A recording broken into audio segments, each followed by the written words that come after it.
Welcome, dear listener. If you're just settling in for the night or simply taking a moment to relax, I'm glad you've joined me. Before we begin our journey back to the days of ancient Rome, reflecting on the brutal lives of slaves in that time, I'd love to know where in the world you're tuning in from and what time of day it is for you. It's always fascinating to see how far our community of night owls stretches.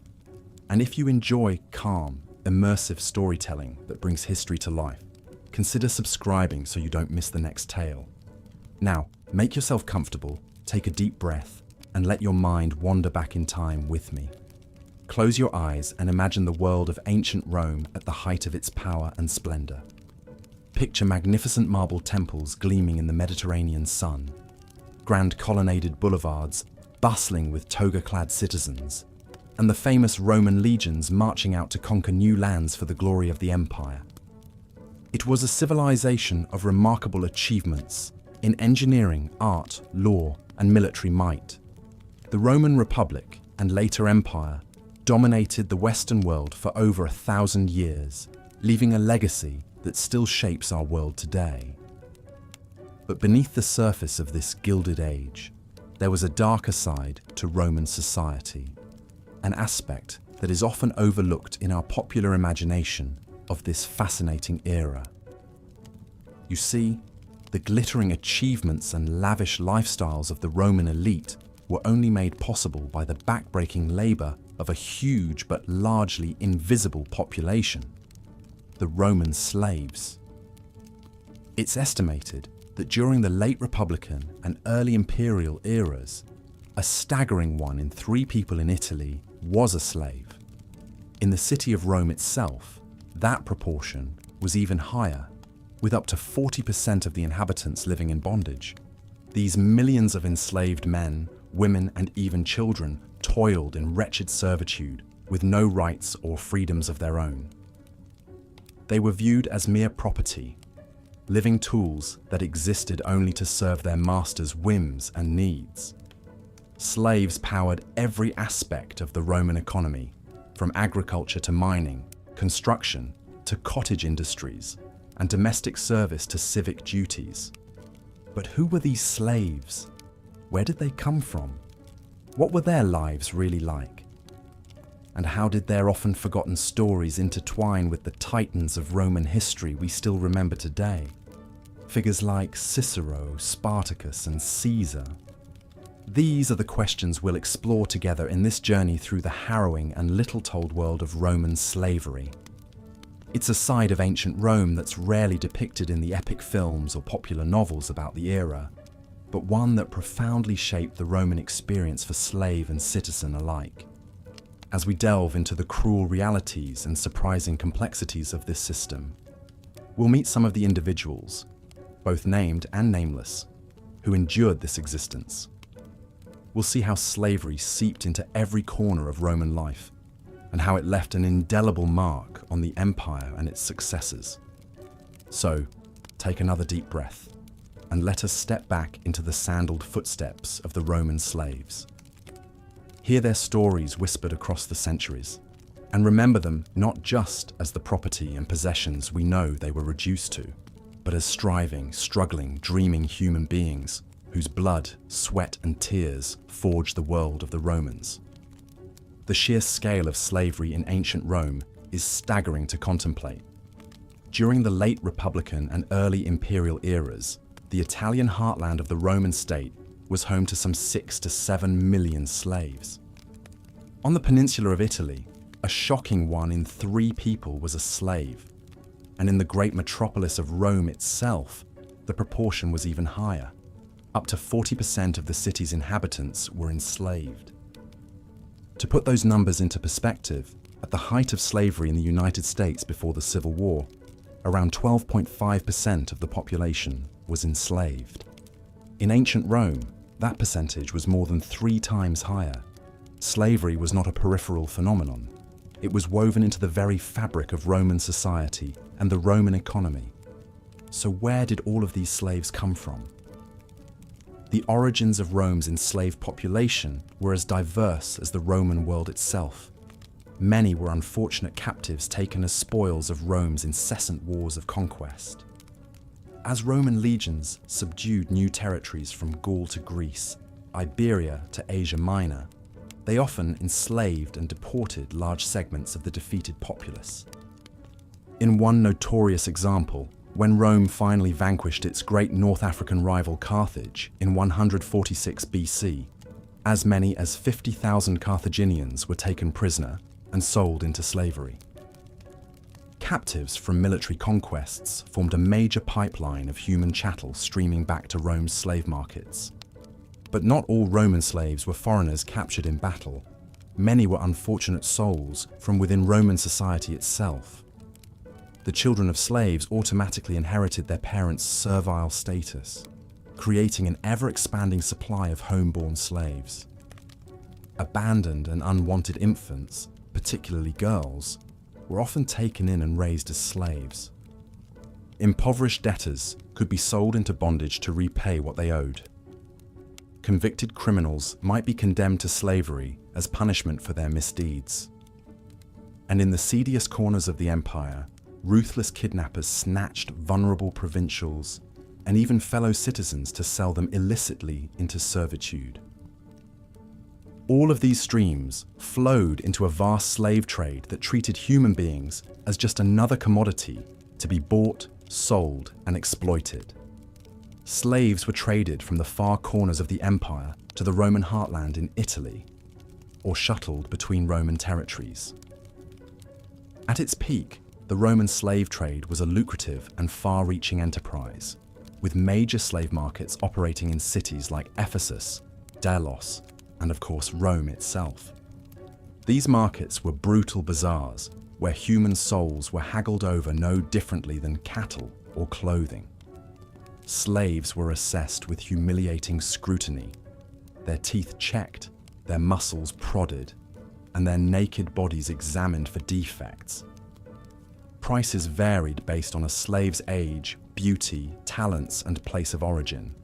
A female slave from Greece, considered more refined and desirable, might sell for 2,000 sestertii, while a male labourer from Gaul could fetch half that price. But no matter where they came from or how they fell into servitude, all slaves shared the same wretched legal and social status in Roman society. In the eyes of Roman law, slaves were property, not people. They were referred to as res, things, tools animated by muscle but void of soul or personality.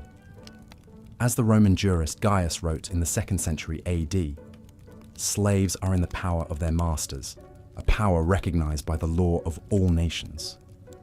For all nations alike can see that masters have the power of life and death over their slaves. This meant that Roman slaves had no rights of their own. They could not legally marry, have families, own property, or even worship as they chose without their master's permission. They had no protection from physical or sexual violence inflicted by their owners. A slave's body, mind, labor, and even life belonged entirely to their master, a trauma and tragedy endured by millions of souls over centuries of Roman domination. So, as we continue to explore the harrowing existence of Roman slaves, keep in mind the sheer scope and diversity of this subjugated population. Theirs was not a monolithic experience, but rather a kaleidoscope of suffering, resilience, and sometimes even surprising agency within an institution of utmost cruelty. In our modern world, it is difficult and disturbing to fully comprehend this kind of systematized dehumanization, sanctioned by custom and law. But for much of Rome's long history, the oppression and exploitation of a huge enslaved underclass was not only accepted, it was fundamental to the glory and grandeur of Roman civilization itself. So with that sobering perspective in mind, let us now trace the footsteps of these Roman slaves as they toiled and endured across an empire built on their scarred backs. We'll begin in the bustling streets of Rome's great cities, where urban slaves labored in the households of the mighty and powerful. Stay tuned. Let us return now to the countryside, where a different sort of hardship awaited those slaves unfortunate enough to be sent to the fields and pastures. Here, On the great agricultural estates known as latifundia, armies of men and women toiled from sunrise to sunset under the watchful eye of overseers. The latifundia were massive plantations, some spanning thousands of acres, which produced the grain, fruit, wine, and livestock that fed burgeoning cities like Rome. They were factories of exploitation, squeezing wealth from the land on the backs of captive laborers. By the 1st century AD, these estates had swallowed up huge swaths of fertile land in Italy, relying on chains of enslaved workers rather than small farmers or tenants. Imagine the plight of an agricultural slave, rising before dawn in a barracks with dozens of others, eating a paltry meal of porridge or stale bread. Then it was out to the fields to begin the long day of ploughing, sowing, weeding, and harvesting, broken only by a brief midday rest, if that. The work was backbreaking, the days interminable. There were no weekends, no holidays, no relief save for a few religious festivals honoured by all but the cruelest masters. Slaves in the fields faced constant threats and abuse from the overseers and vilica, or estate managers, who demanded ceaseless productivity. These supervisors, often slaves themselves, were notoriously brutal, doling out beatings and lashings for the slightest disobedience or slowness, or sometimes simply for cruel pleasure. The Roman agronomist Columella coldly advised masters that farm slaves must be forced to work so that they are tamed by drudgery, and fits of obstinacy and rebelliousness must be prevented. Life on the latifundia ground men and women down to a stub, working them mercilessly as long as they were productive, then casting them aside when they were spent. The Roman elder Cato, famous for his ruthlessness, counselled selling off old and infirm slaves rather than wasting money on their upkeep. For these wretches, after a lifetime of labour, there was often no kinder fate than being abandoned to beg on the streets or die quietly in a ditch. As with slavery everywhere in the Roman world, living conditions for agricultural workers were generally squalid and degrading. Slaves were housed in cellars, barns, or cramped dormitories, men and women crowded together with little privacy or comfort. They were given only the coarsest food and clothing, as much as was needed to keep them productive, but nothing more. Archaeological evidence shows that slave skeletons often bear the marks of chronic malnutrition and repetitive stress injuries. But amid all this suffering, there was still a fiercely stubborn spark of humanity that refused to be extinguished. We can see it in the story of Spartacus, the Thracian gladiator turned slave who would shake the Roman world with a massive rebellion. Sometime around 73 BC, Spartacus and some 70 fellow gladiators seized weapons from their training school in Capua and seized their freedom, forming a ragtag army of escapees that swelled to 120,000 men at its height, defeating legion after legion sent to crush them. For 2 years, Spartacus's slave horde rampaged up and down the Italian peninsula, liberating tens of thousands of agricultural slaves to join their ranks, plundering estates and towns as they went. Plutarch tells us that Spartacus was a strategically brilliant commander who led his men to victory in no less than 9 battles against the legions. He claims that Spartacus wished to lead his army over the Alps, to disperse to their homelands in Gaul and Thrace, but was overruled by followers who wished to continue the pillaging. Regardless, Roman resolve hardened, and the rebels were finally cornered and crushed by the general Crassus in 71 BC. Some 6,000 survivors were crucified in a grisly spectacle along the Appian Way.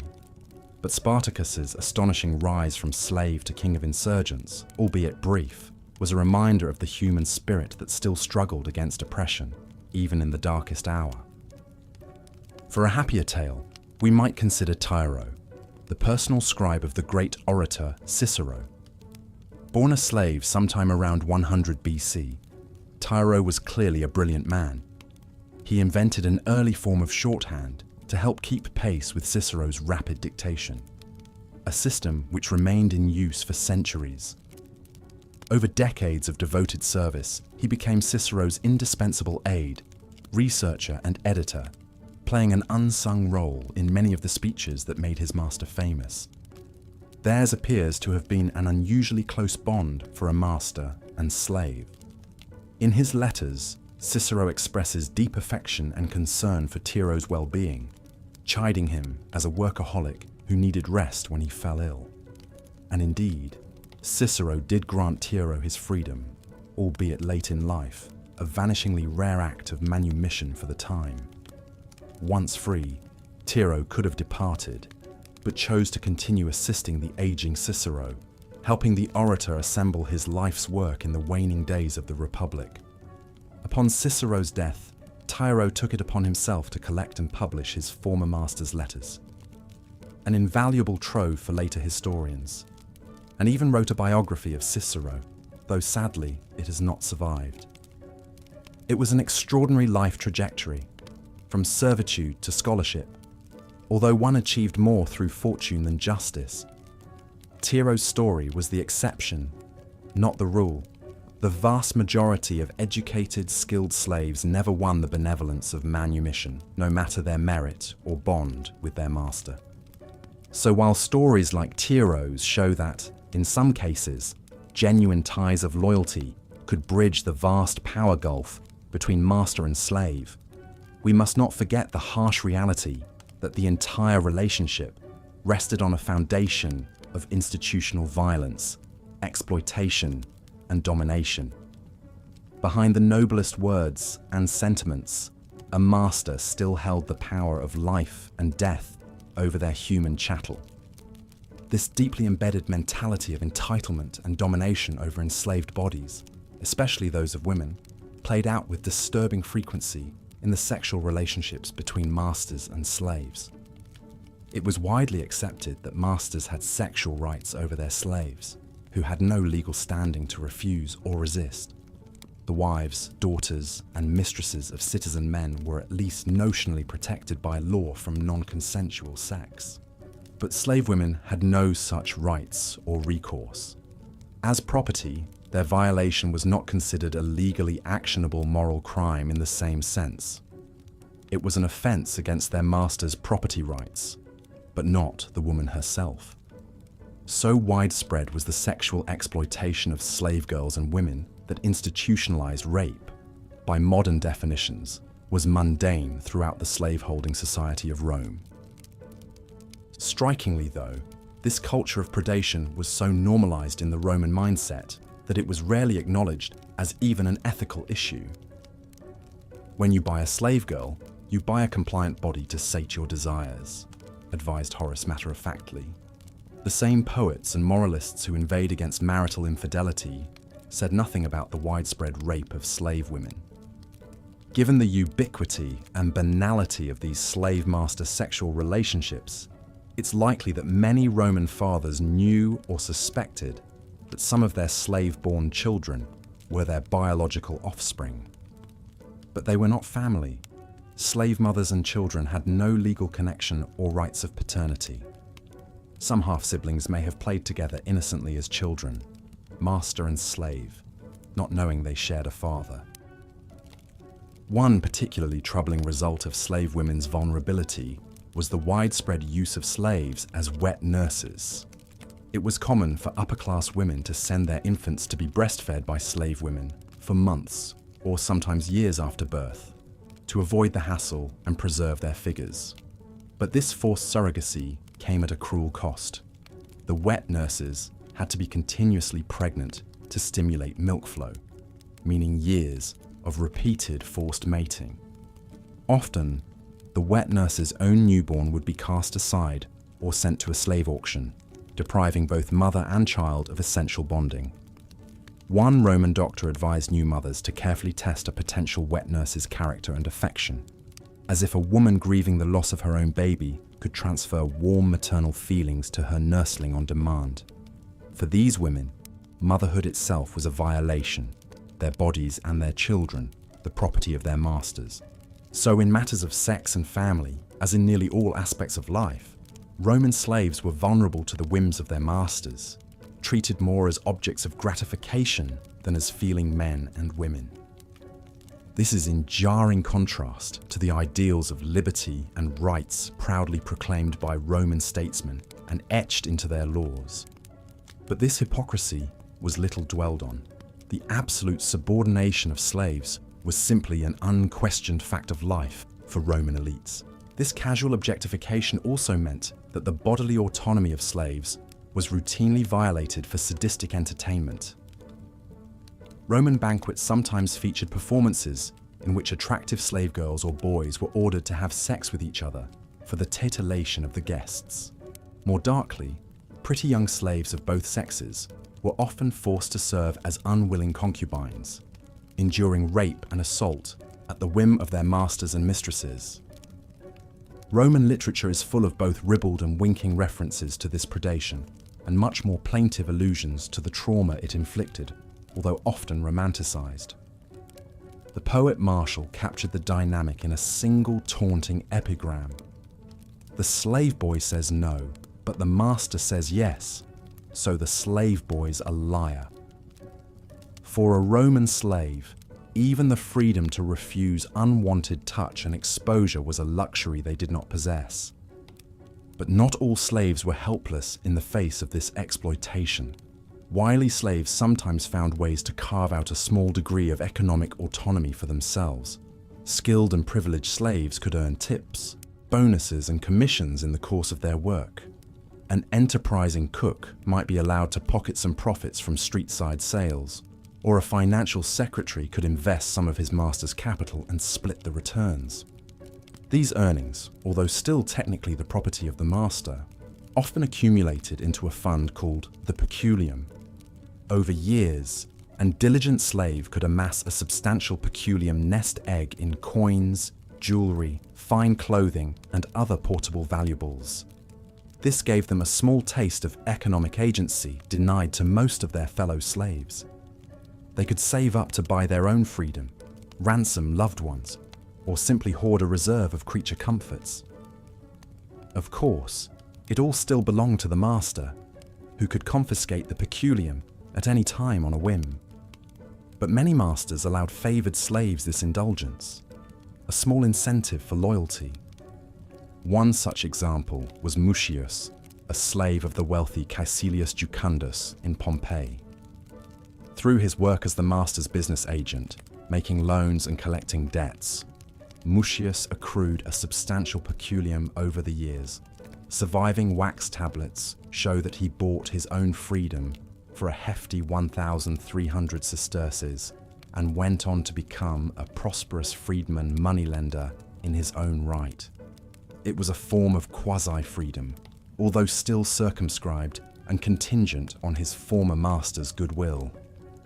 So while the peculium gave some slaves a narrow path to a degree of economic autonomy and perhaps eventual freedom, it was still a flawed and fickle institution, entirely dependent on a master's indulgence.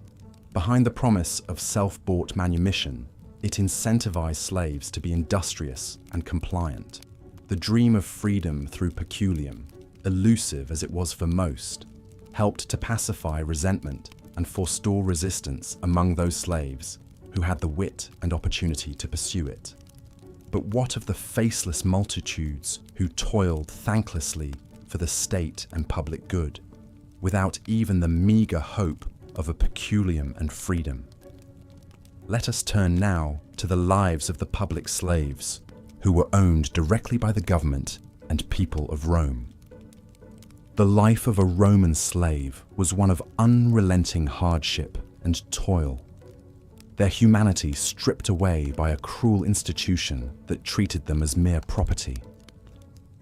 From before sunrise until late into the night, the slave's existence revolved around servicing their master's every whim and need. In the countryside, armies of agricultural slaves tended the vast latifundia estates that spread across Italy and the provinces. These plantation slaves faced the most brutal conditions of all. Under the watchful eyes of an overseer and his whip, they worked the fields from dawn till dusk with scarcely a moment of rest. tilling soil, planting crops, harvesting grain, pressing olives. The unyielding cycle of backbreaking labor never ceased. One could hardly imagine a more punishing existence than that of a Roman agricultural slave. Their quarters were often squalid and cramped, their food meager, their treatment harsh. It was a life of unending, bone-wearying drudgery under the Mediterranean sun, all to enrich their absentee masters in faraway Rome. But some plantation slaves endured even worse ordeals in the mines and quarries that pockmarked the empire. Here, slaves were essentially worked to death, forced to carry loads of ore and stone in dark, suffocating tunnels. Illness, malnutrition, and injury were rampant. Slaves who faltered could expect the lash or worse. These wretches were the living dead, obliterated by the ground they mined. Yet one slave refused to submit to this crushing subjugation. His name was Spartacus, a Thracian gladiator sold into slavery. In 73 BC, Spartacus led a daring revolt, escaping his ludus gladiatorial school with a band of 70 fighters.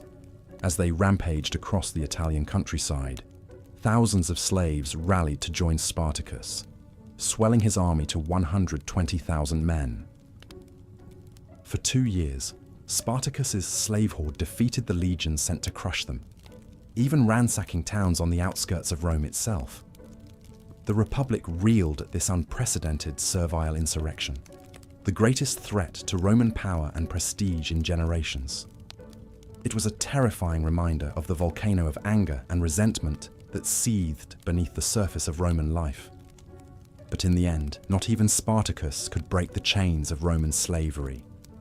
His ragtag force was finally cornered and destroyed by the legions of Crassus in 71 BC. Some 6,000 survivors were crucified along the Appian Way, their bodies left to rot as a grisly deterrent to any other slave who dared to dream of freedom. Tragically, Spartacus's heroic rebellion was the exception, not the rule. Few Roman slaves had the means or opportunity to resist their bondage. Escape was almost impossible, given that slaves were branded or collared to mark their enslavement. A runaway faced crucifixion or worse if caught. And if the unthinkable happened and a slave attacked their master, the penalty was unimaginably brutal. Death by torture for them and every other slave in the household. So most Roman slaves trudged on beneath the yoke, stealing what moments of humanity they could amid the grind of servitude. One small mercy some enjoyed was the peculium. Pocket money they could earn to buy small luxuries, or, if they saved for decades, perhaps even purchase their freedom. Of course, this was entirely at the master's discretion. It was not a right, simply one of the myriad ways masters used material rewards alongside physical punishments to control their human property. However, a lucky few slaves did manage to rise above their station to lives of privilege and influence. The imperial household was staffed by thousands of slaves, some of whom leveraged their proximity to power into authority of their own. Perhaps the most stunning example was Cleander, a Phrygian slave who entered imperial service during the reign of Commodus. Through ruthless ambition, Cleander gained the trust of the unstable emperor, who appointed him Praetorian Chamberlain, the administrator of the imperial household. In this role, Cleander became the most powerful man in Rome after the emperor himself, using his total control over access to Commodus to sell government posts to the highest bidder. He accumulated a fortune in bribes and extorted the aristocracy at will, protected by the favor of the mercurial Commodus. For a former slave to wield such immense unchecked power was galling to the old patrician elite. But Cleander was untouchable, until a grain shortage in 190 AD caused the Roman mob to riot, demanding his head. Knowing his regime depended on the whims of the masses, Commodus reluctantly sacrificed Cleander to the mob, who tore the former slave chamberlain to pieces. A grim reminder that even the most powerful freedman was never truly free of his servile origins. Cleander's story was a rare exception in a world where manumission was vanishingly uncommon. Perhaps the best a Roman slave could hope for was to serve in the household of a learned master, one who appreciated intelligent slaves to assist in intellectual pursuits. Such was the life of Marcus Tullius Tiro, the personal secretary of the great orator Cicero. Tiro was an exceptionally gifted slave, so much so that Cicero entrusted him with transcribing and editing his speeches and correspondence. He was said to be the inventor of Latin shorthand, a system so innovative it remained in use for centuries. Tiro served Cicero faithfully for decades, acting as combination secretary, researcher, and confidant to the eminent statesman. Yet despite his remarkable abilities and closeness with Cicero, Tiro remained a slave for most of his life, a living testament to slavery's grip on even the most enlightened Roman minds. It was not until 53 BC, when Tiro was already in his 50s, that Cicero finally freed him. And even then, this manumission was as much a business transaction as an act of altruism. By freeing Tiro, Cicero was able to use him as literary executor to publish his unfinished works. Tiro's long road to freedom reveals the immense psychological trauma inflicted by Roman slavery. To be a slave was to have no sense of self-determination, no right to family or personal integrity.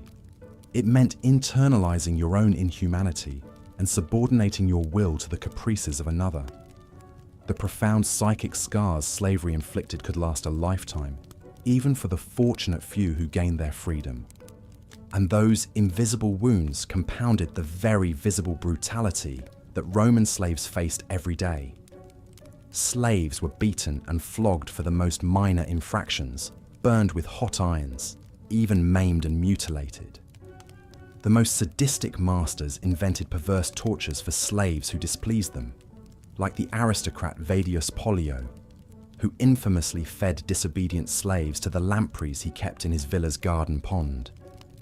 Under Roman law, a slave's testimony was only admissible in court if extracted under torture, rendering them vulnerable to horrific questioning tactics. Some were sent to the dreaded ergastulum, private dungeons on wealthy estates where rebellious slaves were shackled and punished with impunity, hidden from the eyes of Rome's authorities. The ever-present threat of violence, physical violation, and death at the hands of one's master was the ultimate expression of the slave's non-humanity under Roman law and custom.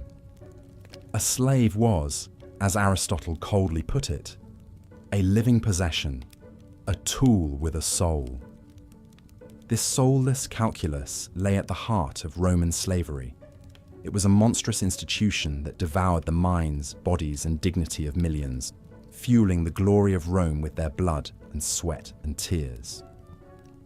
An economic and psychological juggernaut upon which much of the empire was built.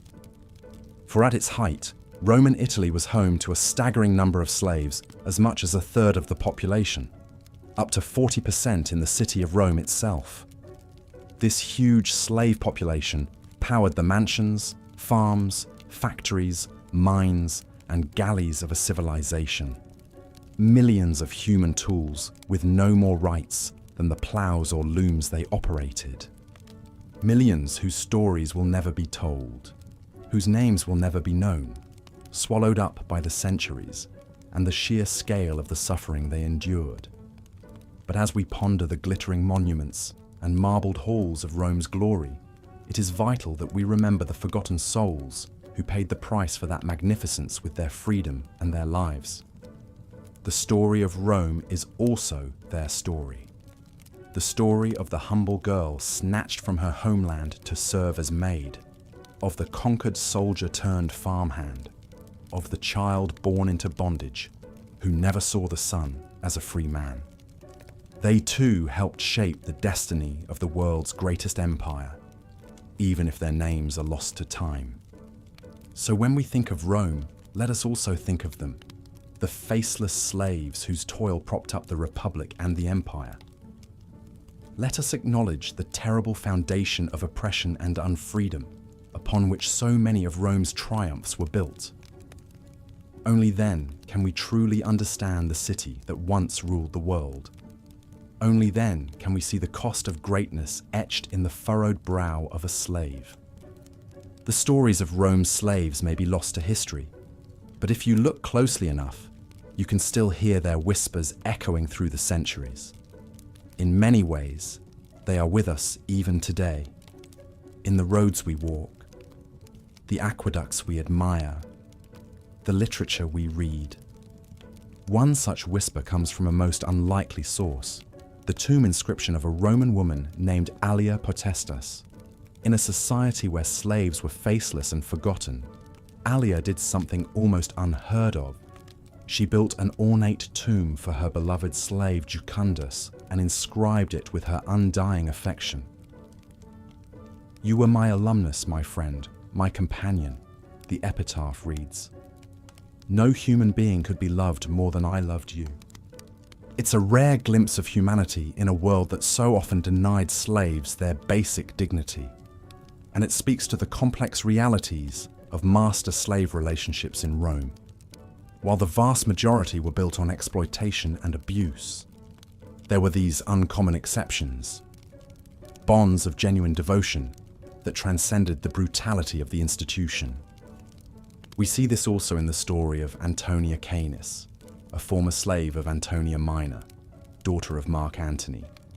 Canis earned her freedom and even became an influential member of the imperial court and the mistress of the future emperor Vespasian.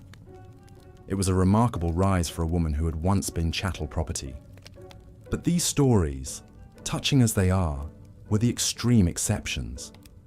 For the vast majority of Rome's slaves, life promised only degradation and drudgery from cradle to grave, and the echoes of their suffering would reverberate through the ages, long after the fall of Rome. When we think of the great construction projects of the Romans, the Colosseum, the Pantheon, the Circus Maximus, we often marvel at the ingenuity and ambition, but we rarely stop to consider the human cost. The humble slaves who hauled the stones, mixed the mortar, and died in droves from accidents, exhaustion, and mistreatment. The same is true of the Roman literary canon, the speeches of Cicero, the histories of Livy and Tacitus, the poetry of Virgil and Ovid. We laud the brilliance of these elite Roman minds, but forget they were all slaveholders, dictating their works to slave secretaries and copyists late into the night by the light of sputtering oil lamps.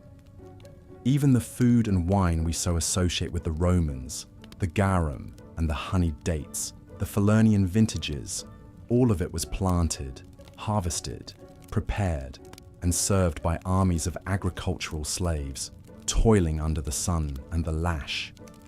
The excess and luxury of the Roman table had a bitter aftertaste, the sweat and blood of the unfree. But perhaps the most haunting legacy of Roman slavery is how it persisted and morphed through the centuries that followed. As the empire crumbled and fell, slavery endured in the medieval feudalism that succeeded Rome, in the transatlantic slave trade of the early modern period, in the cotton fields and kitchens of the antebellum South.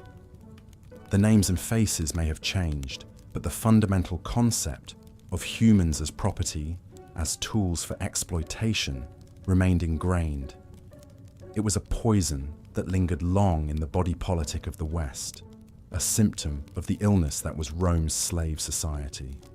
And so, as we close this chapter on the lives of Roman slaves, we do so with a heavy heart, for the untold millions who suffered in silence and anonymity, whose stories are forever lost to us. But we remember them still, in the monuments they built, the roads they paved, the harvests they reaped.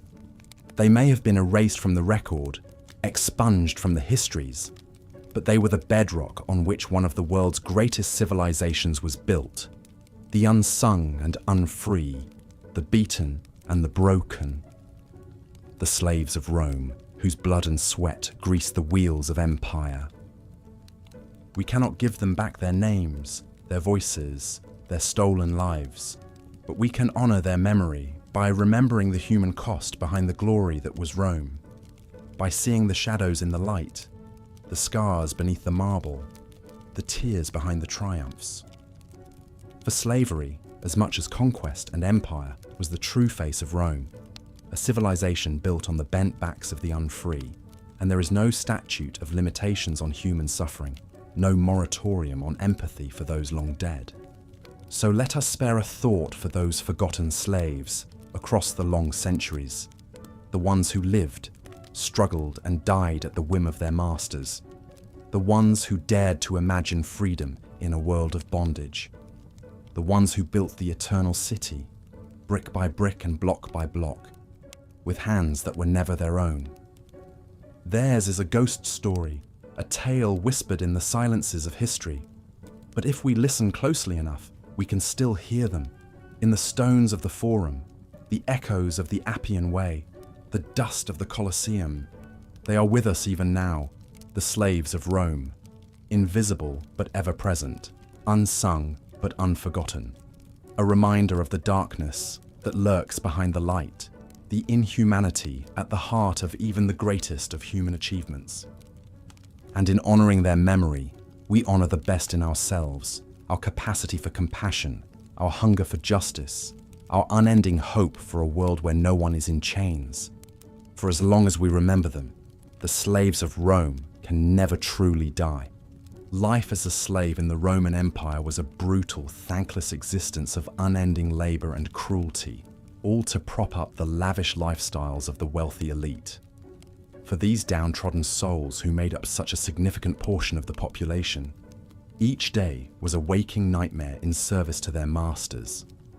The vast majority of slaves in ancient Rome were not born into bondage, but fell into this wretched state through the misfortunes of war, piracy, or economic ruin. Defeated enemies were regularly carted back to Rome and sold as spoils of conquest. The military campaigns that expanded Roman power also fueled the ballooning ranks of human chattel that came to dominate society. For an unlucky captive, the harrowing journey into slavery often began with a traumatic uprooting from their homeland, as they were suddenly torn from kin and community. Herded like livestock and loaded onto ships, many did not survive the harsh conditions of this forced voyage to an unknown land.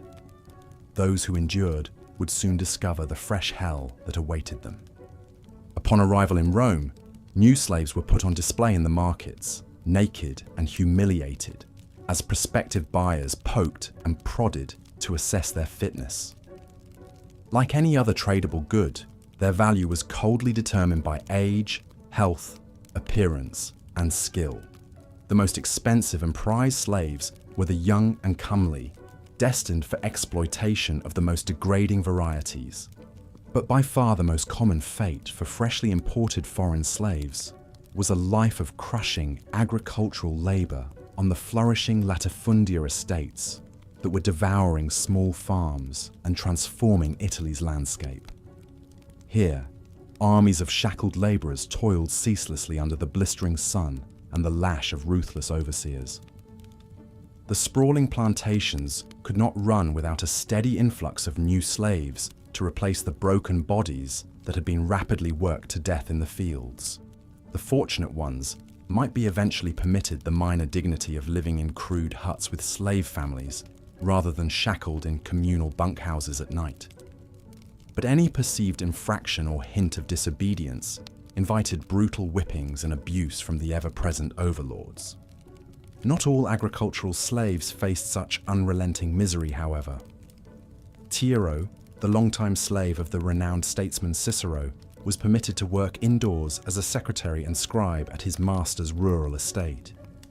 Tiro's remarkable intellect and inventiveness even led him to develop an early system of Latin shorthand to aid in his clerical duties, an innovation that would long outlive his bondage.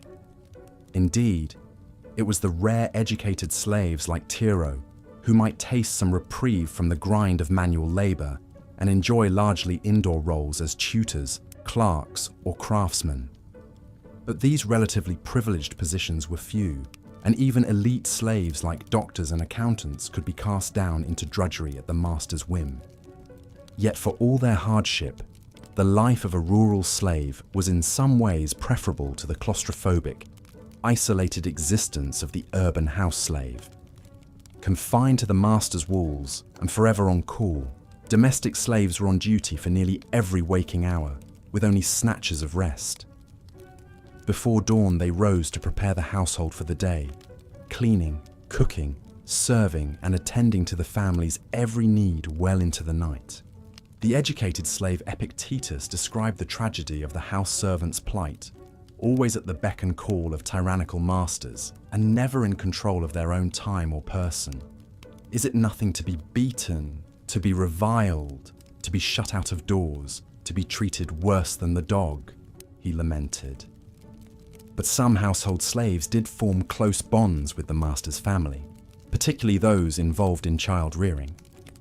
The pedagogue was a slave tutor entrusted with overseeing the moral and intellectual education of the master's children, a role of significant responsibility and delicacy. Likewise, the nutritor or nanny was a slave woman charged with nursing and nurturing her owner's offspring, often at the cost of being separated from her own children. These intimate slaves walked a perilous line, always at risk of displeasing their mercurial masters through some inadvertent misstep or perceived failing with the children. Yet some were also known to be greatly esteemed within the household, even earning freedom at the end of a long and faithful service.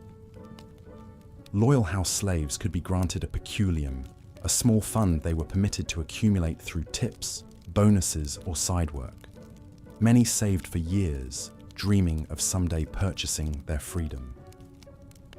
But manumission was exceedingly rare, and a slave's possessions always ultimately belonged to the master. The sliver of autonomy represented by the peculium could be snatched away at any time. Much rarer still was the act of freeing a slave out of genuine affection or regard. Cicero did eventually manumit his beloved secretary Tiro after decades of close collaboration and companionship. The elderly scholar was even said to have wept and embraced Tiro upon finally granting him freedom. So deep was their mutual fondness. But such sentimental acts were the exception rather than the rule in a society that viewed slaves as living tools without human dignity. Far more common was the callous sexual exploitation of vulnerable house slaves by their lecherous masters. Slave boys, and young women in particular, faced the constant threat of sexual assault and abuse. Comely girls purchased solely as concubines were euphemistically known as mistresses, but in truth, they were sex slaves subject to the cruel appetites of their owners. So ubiquitous was the sexual abuse of house slaves that one Roman wife famously quipped that the only way to ensure fidelity in this city is to people your house entirely with ugly slaves. But even the lowliest drudge might catch a twisted master's eye. The sense of total domination over another's body was a dark need some slave owners were all too eager to indulge. This depraved entitlement was exacerbated by the extreme youth of many domestic slaves. It was not uncommon for children as young as 7 to be auctioned off and thrust into a life of servitude. The pliant young were seen as more tractable and less prone to defiance. So no age was too tender to be ground under heel by an all-powerful master. One of the most disturbing tales of a Roman's cruelty towards his adolescent slaves comes down to us from the famed biographer Suetonius.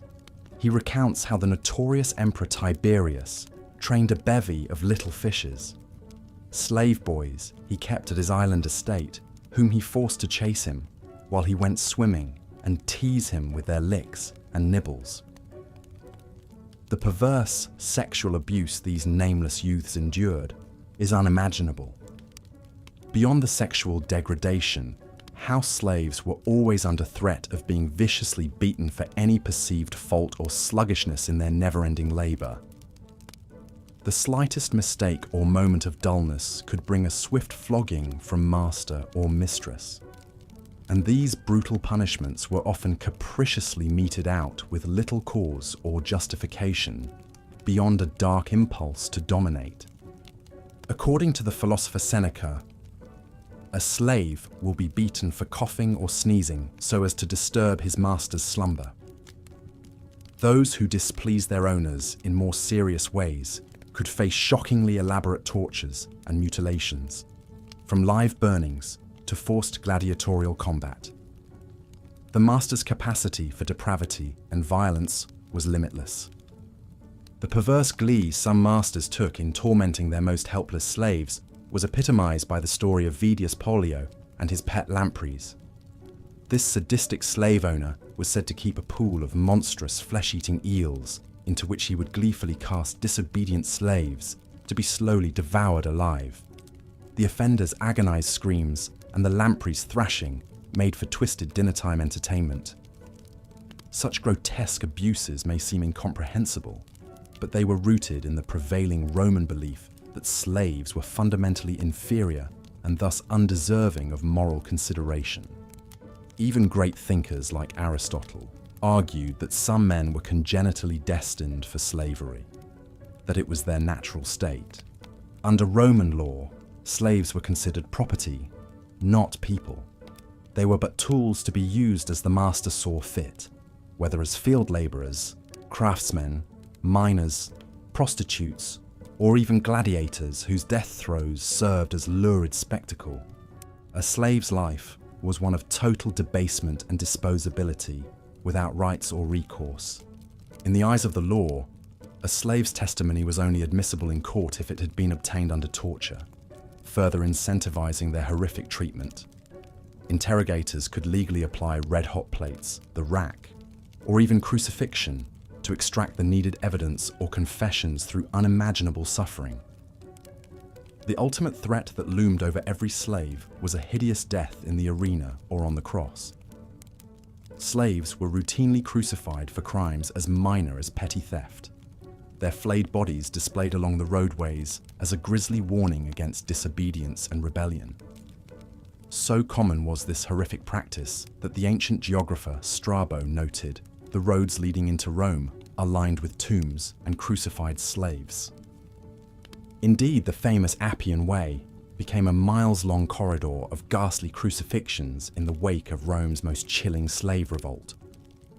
In 71 BC, the gladiator Spartacus led an uprising that mushroomed into an army of 120,000 rebel slaves who terrorized Italy, defeating legion after legion before finally being crushed.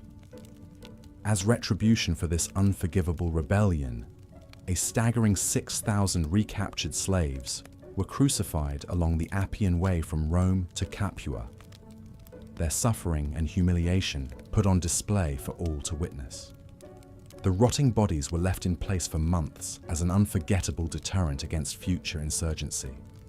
The story of Spartacus and his doomed uprising underscores both the desperation of the Roman slaves and the empire's ruthless commitment to keeping them ground underfoot.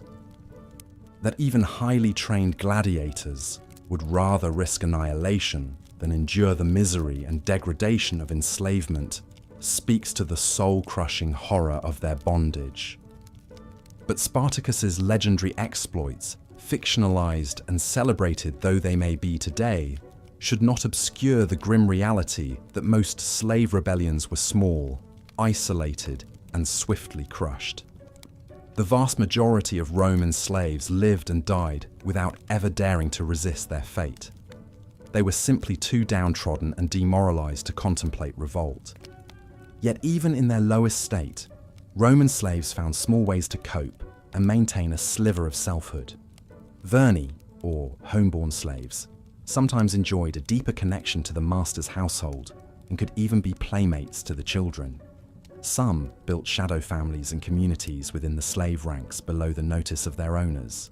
Others took solace in exotic foreign religions and mystery cults that offered the promise of rebirth and eternal salvation.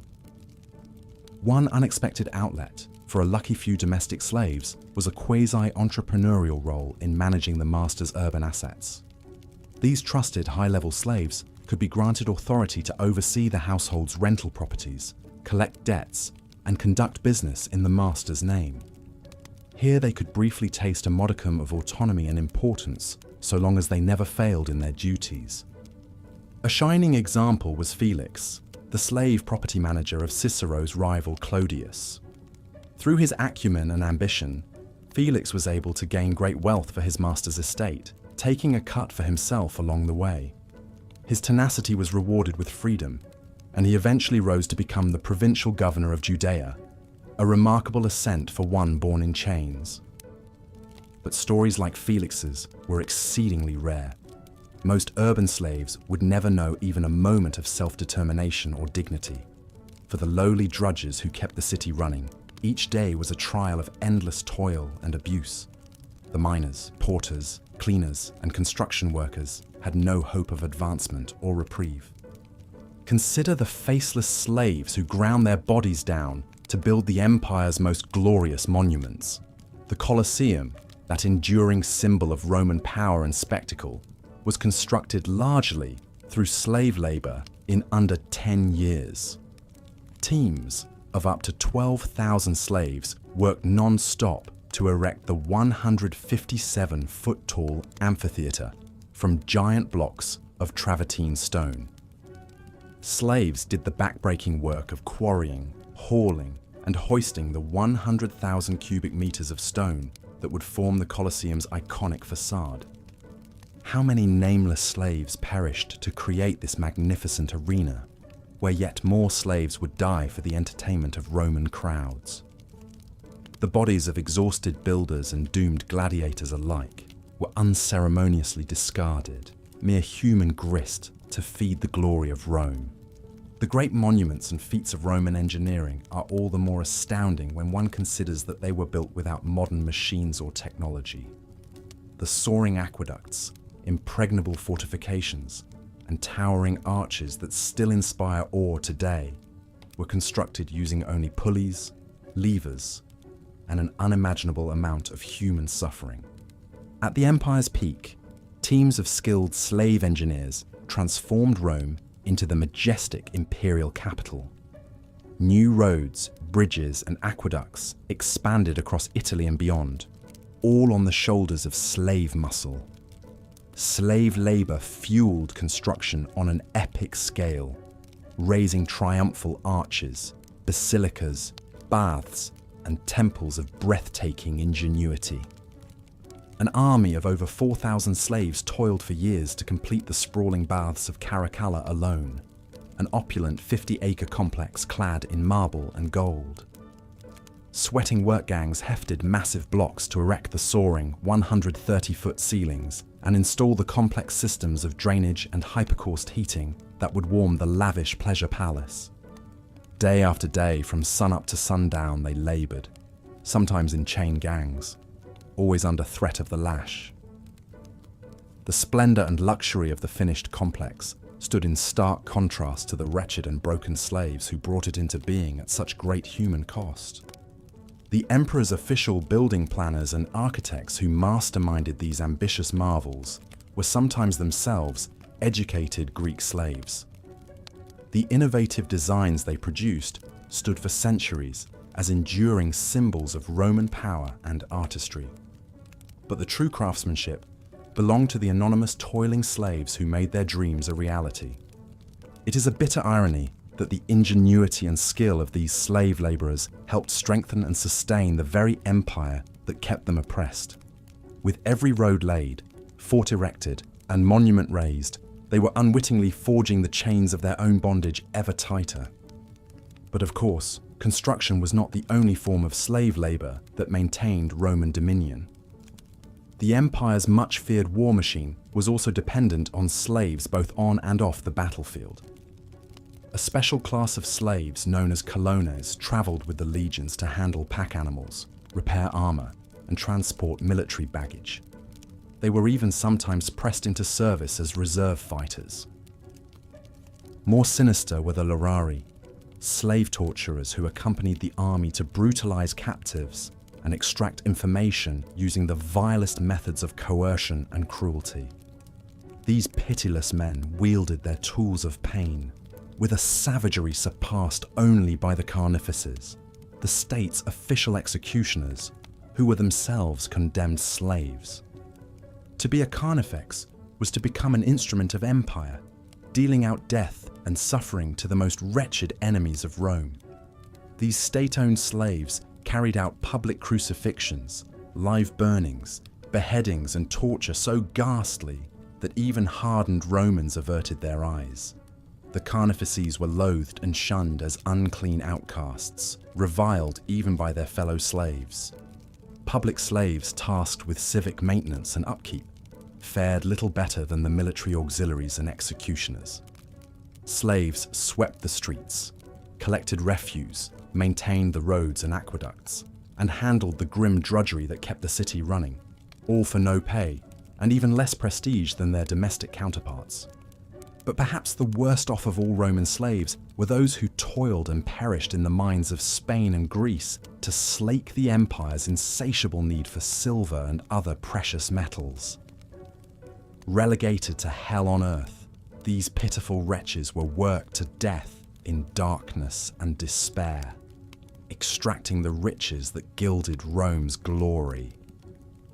Slave miners spent their short, miserable lives underground, emerging only to eat and sleep chained together in communal squalor. Most would never again see the sun or breathe free air before succumbing to starvation, accidents, or disease in lightless tunnels and shafts. They died unmourned and unremembered in the bowels of the earth, so their masters could live in splendor. The lot of a slave in the notoriously deadly mines was so awful that even hard-bitten Romans expressed a degree of pity. Condemned criminals and vanquished foes could expect no worse fate than a life sentence of hard labor in the pits that swallowed men whole and spat out only riches and broken bodies.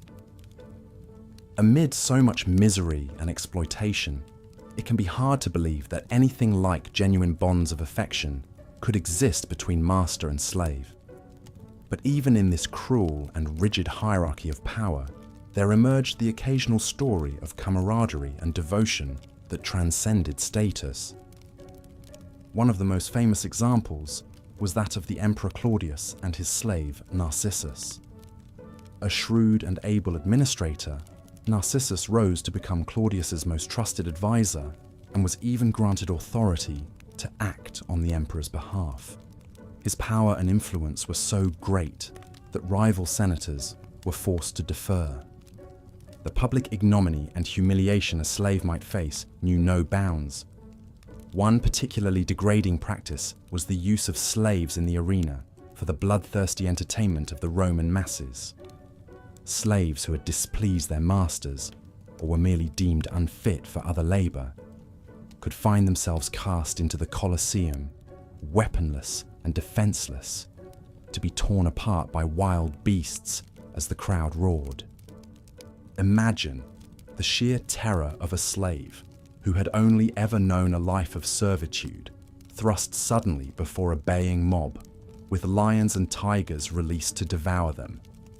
They had committed no crime, save for being a slave. The sand beneath their feet would turn red as slaves were maimed and mauled, their screams intermingled with the crowd's cheers in a symphony of suffering that echoed through the arena.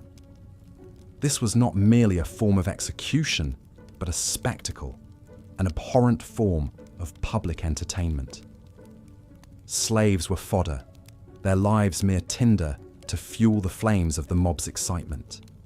The Colosseum held 50,000 spectators, 50,000 faces that would watch with glee as a slave was ripped limb from limb.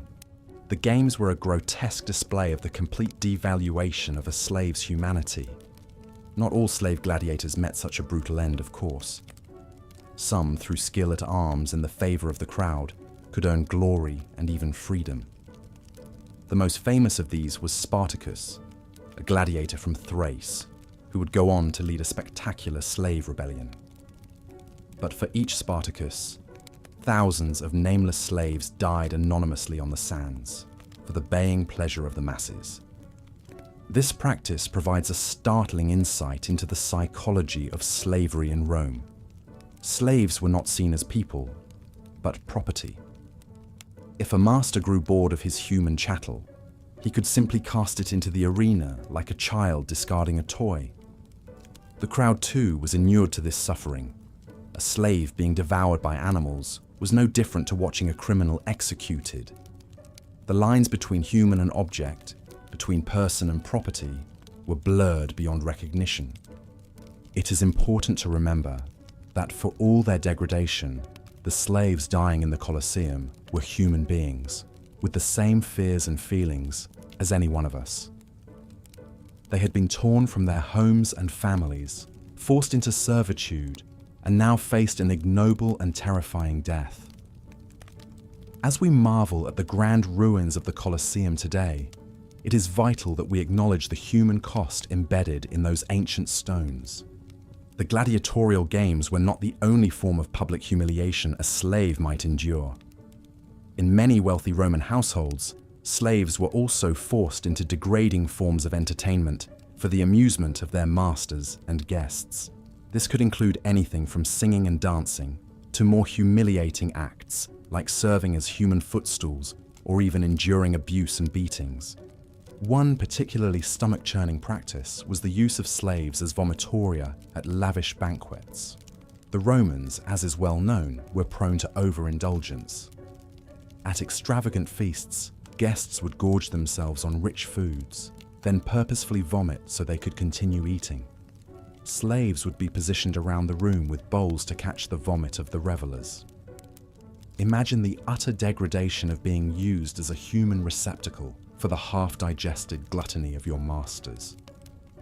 These slaves, who might spend their days cooking and serving these magnificent feasts, were not even allowed the basic human dignity of looking away in disgust. They had to stand, heads bowed, holding a bowl of vomit, a testament to the complete lack of regard for their humanity. The message was clear. A slave was not a person, but an object, a tool to facilitate the excesses and indulgences of their Roman masters. Even in death, a slave could not escape the yoke of their servitude. Slave suicides were common in ancient Rome. Many preferred to take their own lives rather than endure the hardships and indignities of slavery. But for a slave, even the right to end one's own suffering was not guaranteed. Legally, a master could be financially compensated if their slave died before a certain age. As such, some masters would go to great lengths to prevent their slaves from taking their own lives, not out of any sense of compassion, but merely to protect their investment. A slave who attempted suicide might be chained and tortured as punishment, their despair compounded by the knowledge that even in death, their body was not their own. This bleak reality is encapsulated in the famous story of Vedius Pollio, a nobleman in the time of Augustus. Pollio was notorious for his cruelty to slaves. It was said he would feed slaves who displeased him to the lampreys in his fish pond. On one occasion, a slave accidentally broke a crystal cup.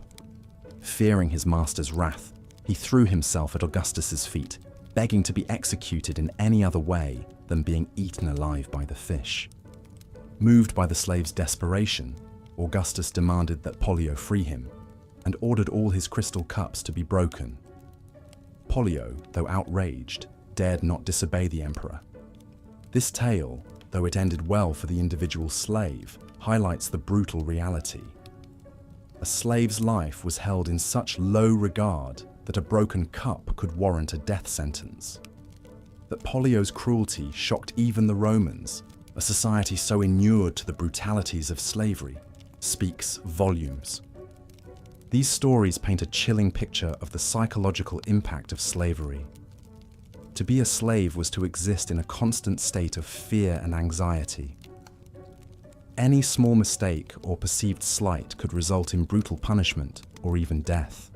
The complete lack of control over one's own life and bodily autonomy was mentally and emotionally shattering. Imagine the impact of knowing that your life was considered less valuable than an inanimate object. that your hopes, dreams, and desires were utterly irrelevant to those who owned you. That you could be abused, violated, or even killed on a whim, and no one would bat an eye. The mental toll of this constant dehumanization is almost unfathomable to us today. Yet even under these unspeakable conditions, the human spirit endured. Slaves found small ways to resist their bondage, to maintain some shred of autonomy and dignity in a world that denied them both. They formed secret networks and communities, finding solace in shared suffering. They whispered stories and songs of freedom, keeping hope alive in even the darkest of circumstances. Some, like Spartacus, rose up in open rebellion, preferring to die fighting for freedom than live in chains. Others, like Aesop, the famous storyteller, used their wit and wisdom to challenge the very foundations of the system that enslaved them. These acts of defiance, whether large or small, are a testament to the unbreakable human spirit, the inextinguishable yearning for freedom and dignity that lives within us all. As we reflect on the brutality of slavery in ancient Rome, it is important that we remember these stories. The scars of slavery are not just etched into the grand monuments and ruins of Rome, but in the untold stories of resilience and resistance of the enslaved.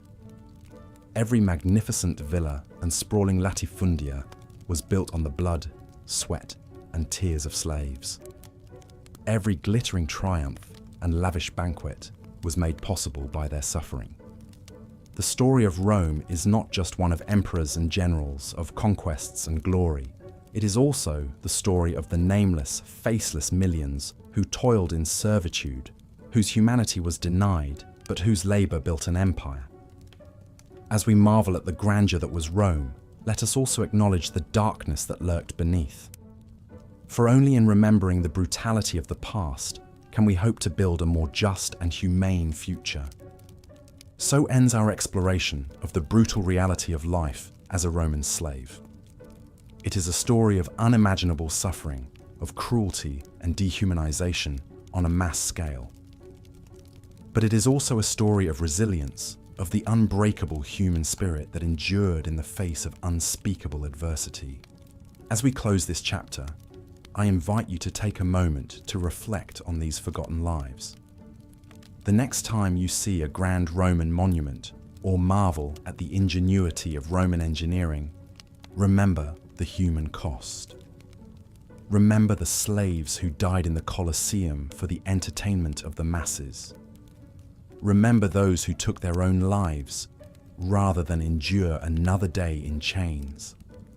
Remember the resilience of those who found ways to resist, to maintain their humanity in a world that sought to strip it from them.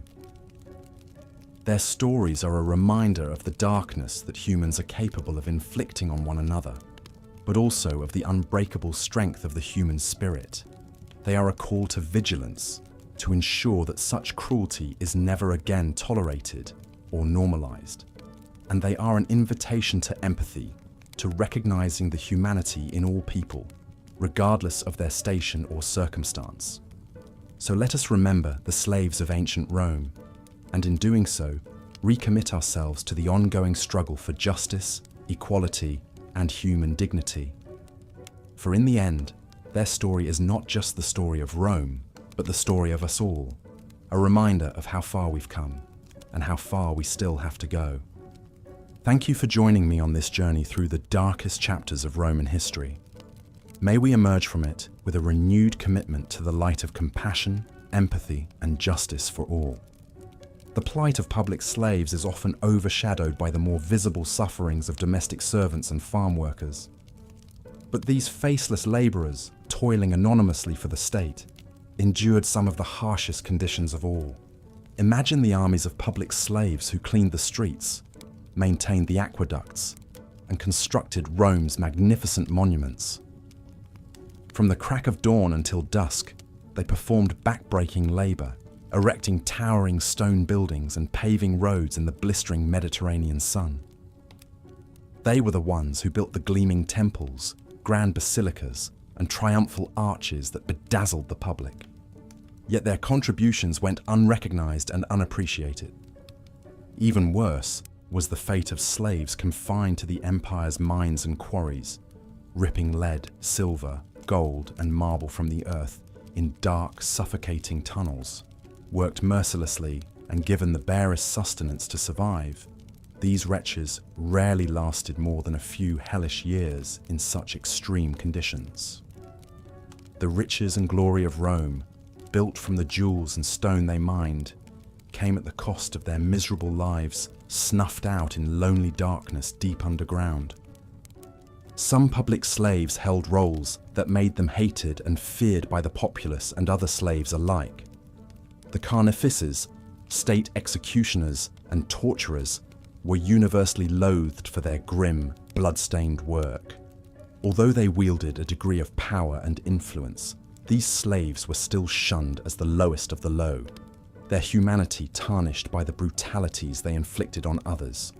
Many a free Roman shuddered at the thought of falling into the hands of these emperor's butchers. But within the imperial household, a public slave could rise to astonishing power and influence. The emperors relied on a vast staff numbering in the thousands to manage their sprawling estates and attend to their every need. At the height of the empire, it's estimated that 20,000 slaves and freedmen served the imperial family.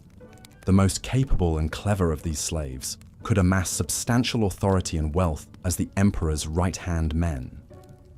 One such figure was Cleander, a Phrygian slave who became the chamberlain and most trusted advisor of Emperor Commodus in the late 2nd century AD. Through cunning and ambition, Cleander worked his way up from humble servitude to controlling access to the emperor, selling public offices and rich appointments for exorbitant bribes and ruling Rome as the power behind the throne. For a decade, Cleander dominated the imperial court, eliminating rivals and amassing a fortune to rival the emperors.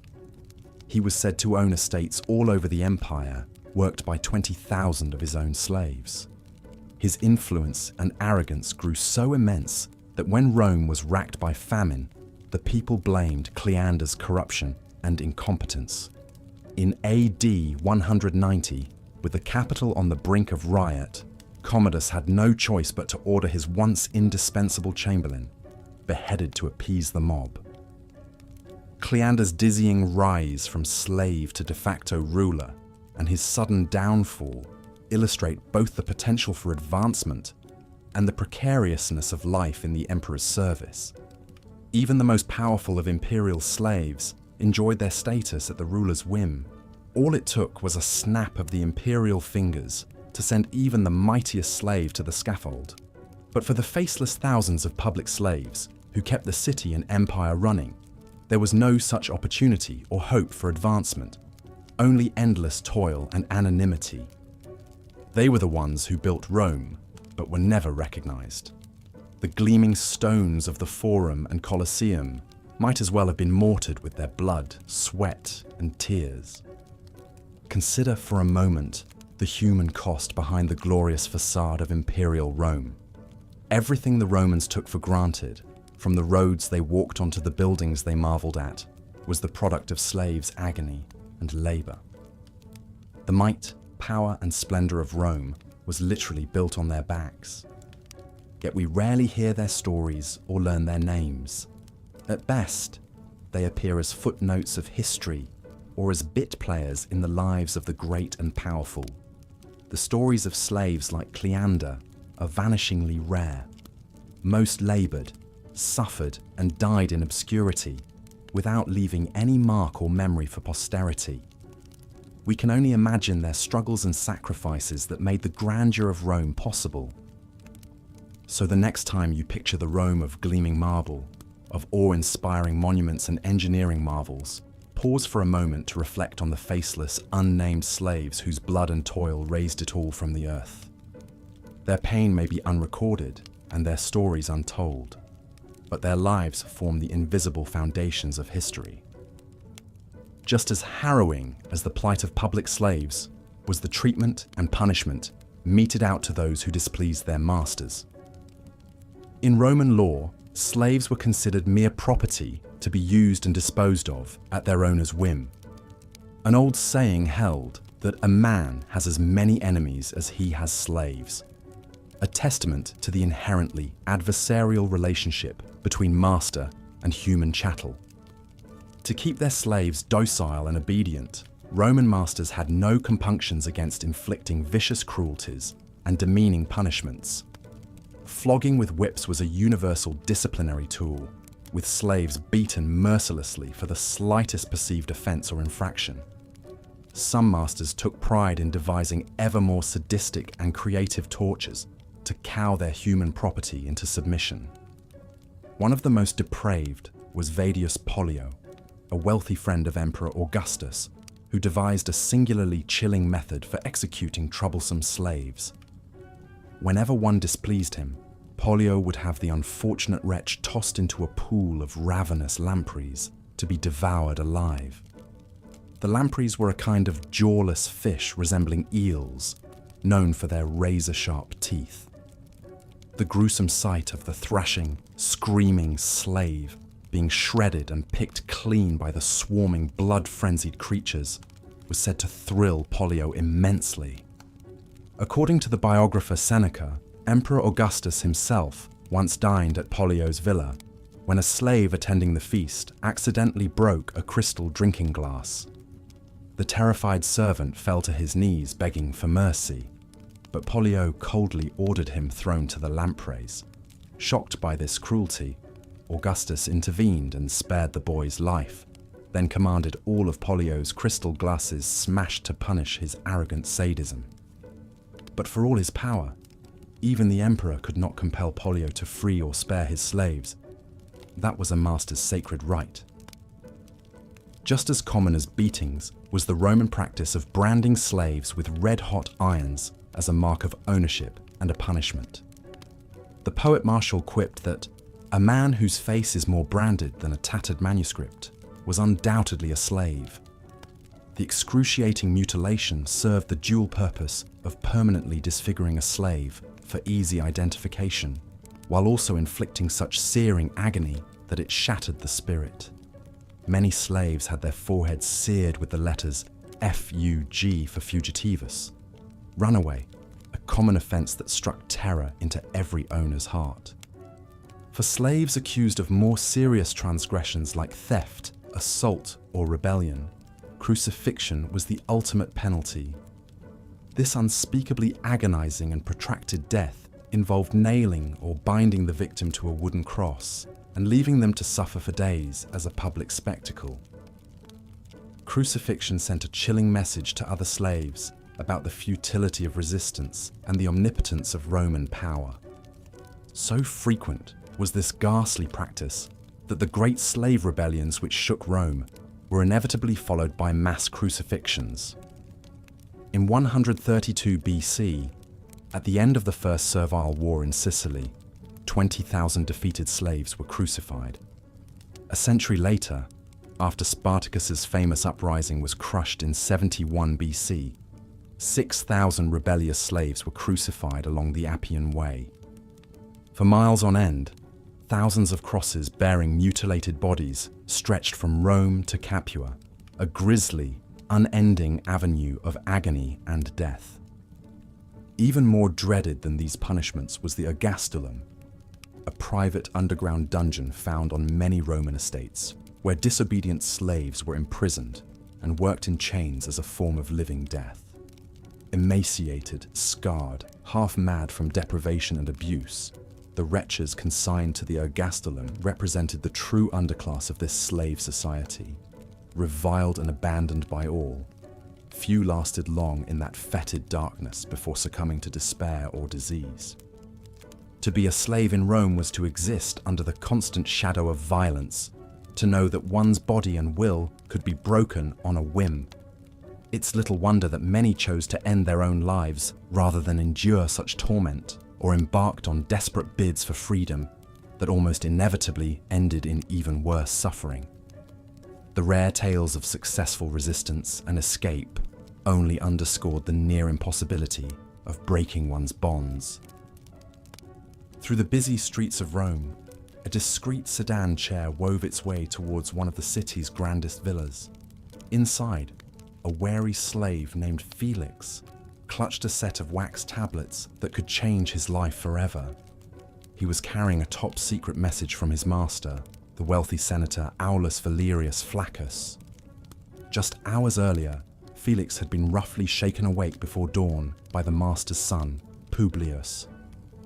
"Get up, you lazy dog," the young patrician had barked. "My father has an urgent task for you." Felix was accustomed to such rude awakenings. As one of the hundreds of slaves in the senator's household, he existed in a state of constant readiness, his body and will entirely at the whims of his masters. Rising wearily from his pallet in the cramped, fetid slave quarters, Felix quickly threw on his rough woolen tunic and hurried to the master's chambers. Senator Flaccus was already up and writing at his desk by oil lamp. He barely glanced at Felix as he entered. Without a word, the Dominus thrust a sealed wax tablet at him. "Take this to Marcus Tullius Cicero and be quick about it," Flaccus snapped. "Tell no one of your errand. Now go!" Felix bowed his head. Yes, Domine. He was used to such peremptory commands. A slave learned early on that his role was to obey without hesitation or question. The young slave was just grateful he had not displeased the irascible master this morning and earned a beating. Slipping out of the villa, Felix began the long trek across the city to Cicero's mansion. The senator's message was clearly urgent to send him out at such an unseemly early hour. Felix's stomach growled with hunger, but he knew better than to stop for food. Slaves ate last in a Roman household, and only whatever meager portions were left over. As he hurried along, Felix pondered what business his master might have with the famous orator and statesman Cicero. Flaccus had acquired him a year ago to serve as a messenger and secretary, taking advantage of Felix's skill with letters, which was rare for a slave. Before that, Felix had been sold from one provincial household to another, his life an endless succession of drudgery and servitude. But even an educated slave like Felix had little notion of the machinations of his elders and betters. He knew his role was simply to deliver his master's message with alacrity and discretion.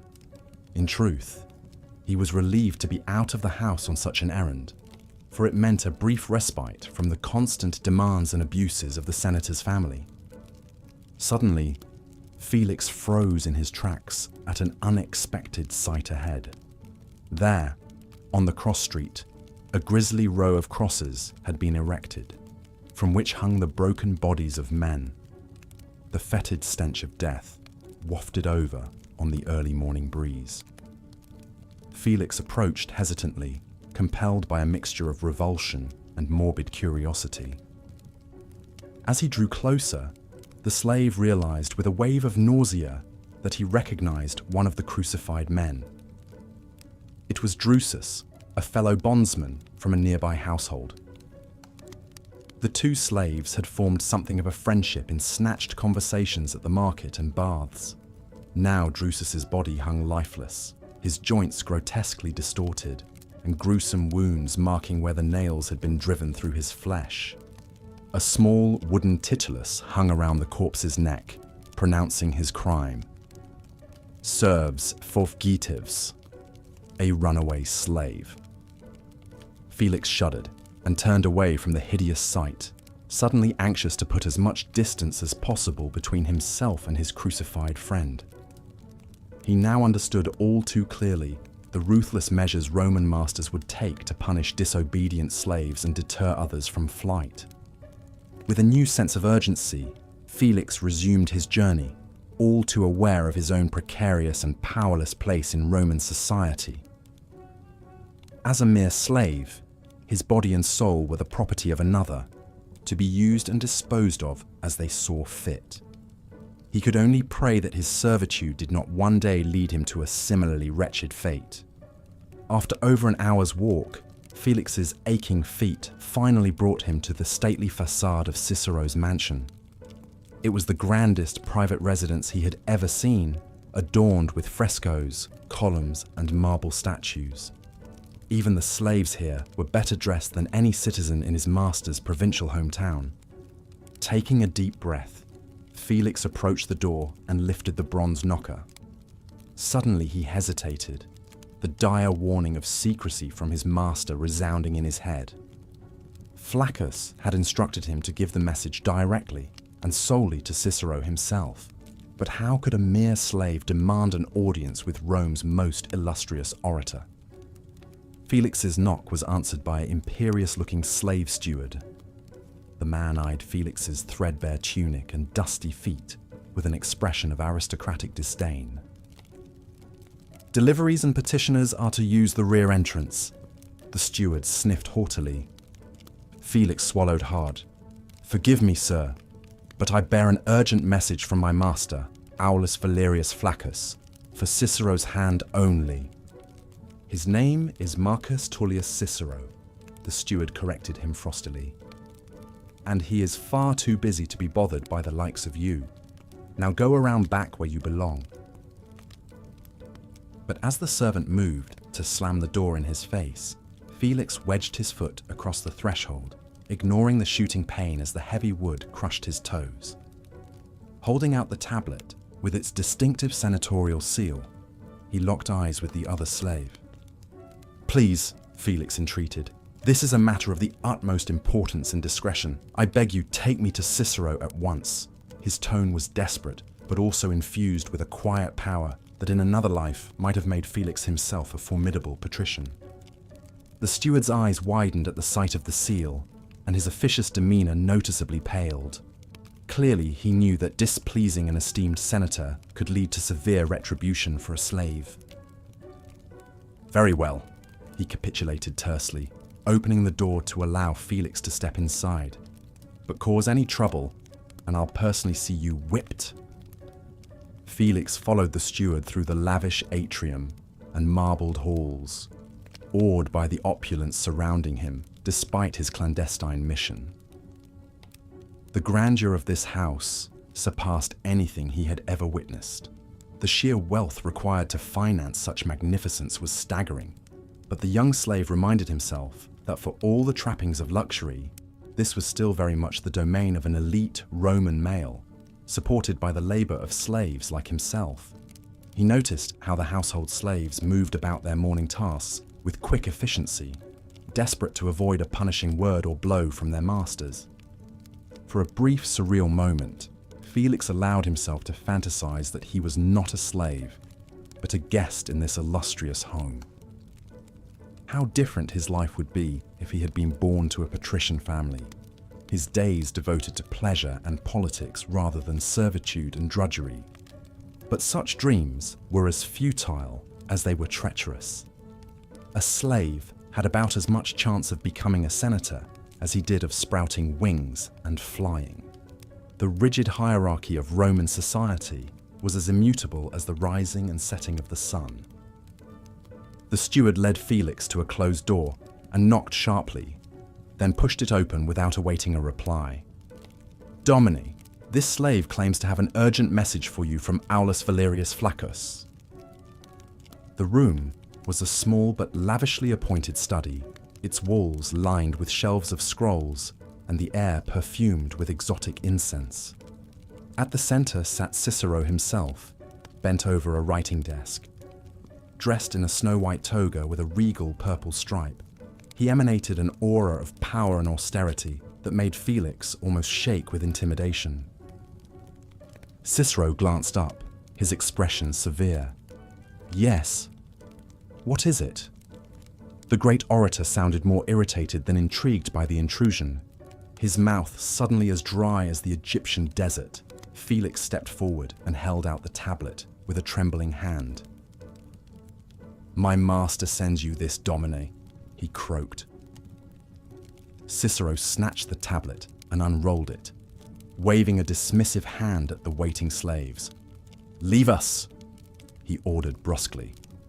Felix and the steward bowed and hastily retreated from the chamber. As the door closed behind them, Felix saw Cicero bend his stately head and begin to intently read the message. Then they were alone again in the long marbled hallway. "Back to the kitchens with you then," the steward snapped, resuming his officious air. "And be quick about it. I won't have an untrained house slave loitering about the domus." "Please, sir," Felix protested. "I cannot return until my master's message is answered." He knew all too well the likely punishment for failing to complete his assigned task. The steward shot him an impatient glare. "You'll wait out in the street then, and be grateful I don't throw you out on your ear." He pointed imperiously towards the vestibule. Head bowed in defeat, Felix turned and shuffled back the way he had come. But as he reached the gleaming door, it suddenly swung open, revealing an ashen-faced Cicero. The senator beckoned him back with a grave expression. "It seems you have been enjoined in a most serious affair," Cicero announced. "You must swear to me, on your life, that you will repeat nothing of what you have seen or heard here today." Wide-eyed, Felix nodded his solemn assurance. "I swear it, Domine. I am my master's humble instrument, nothing more." "Let us pray to the gods that is enough," Cicero muttered darkly. Placing a hand on Felix's shoulder, he guided the young slave into another room furnished with rich couches and low tables. A sumptuous array of fruit, cheeses, and pastries was laid out on silver platters. "Recline and eat," the senator ordered, assuming his own position on a crimson divan. "I suspect we may have much to discuss." Felix hesitated, scarcely believing what he was hearing. Never in his life had he been invited to dine with such an illustrious citizen.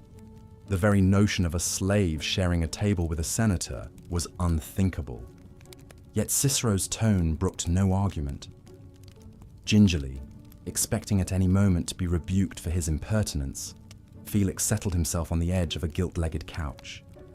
His stomach rumbled audibly as he eyed the exotic delicacies before him.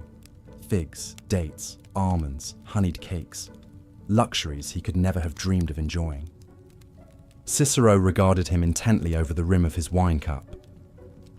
"Tell me," the great man pressed, "what do you know of the situation between your master and Gaius Antonius Hybrida?"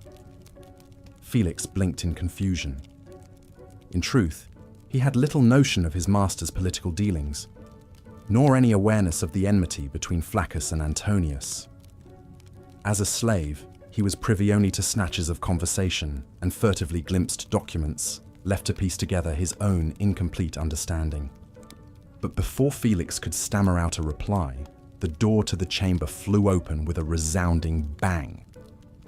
Both slave and senator leapt to their feet in alarm as a full century of soldiers came pouring into the room, led by a grim-faced officer in a crested helmet.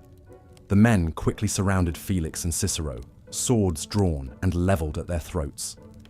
"Marcus Tullius Cicero," the officer announced in a stentorian bellow, "by order of the Senate and people of Rome, I hereby place you under arrest for conspiracy and treason against the Republic." Cicero uttered a choking sound of outrage, his eyes flashing with indignation. "On what grounds do you dare accuse me?" he sputtered. "I am a senator and ex-consul of Rome."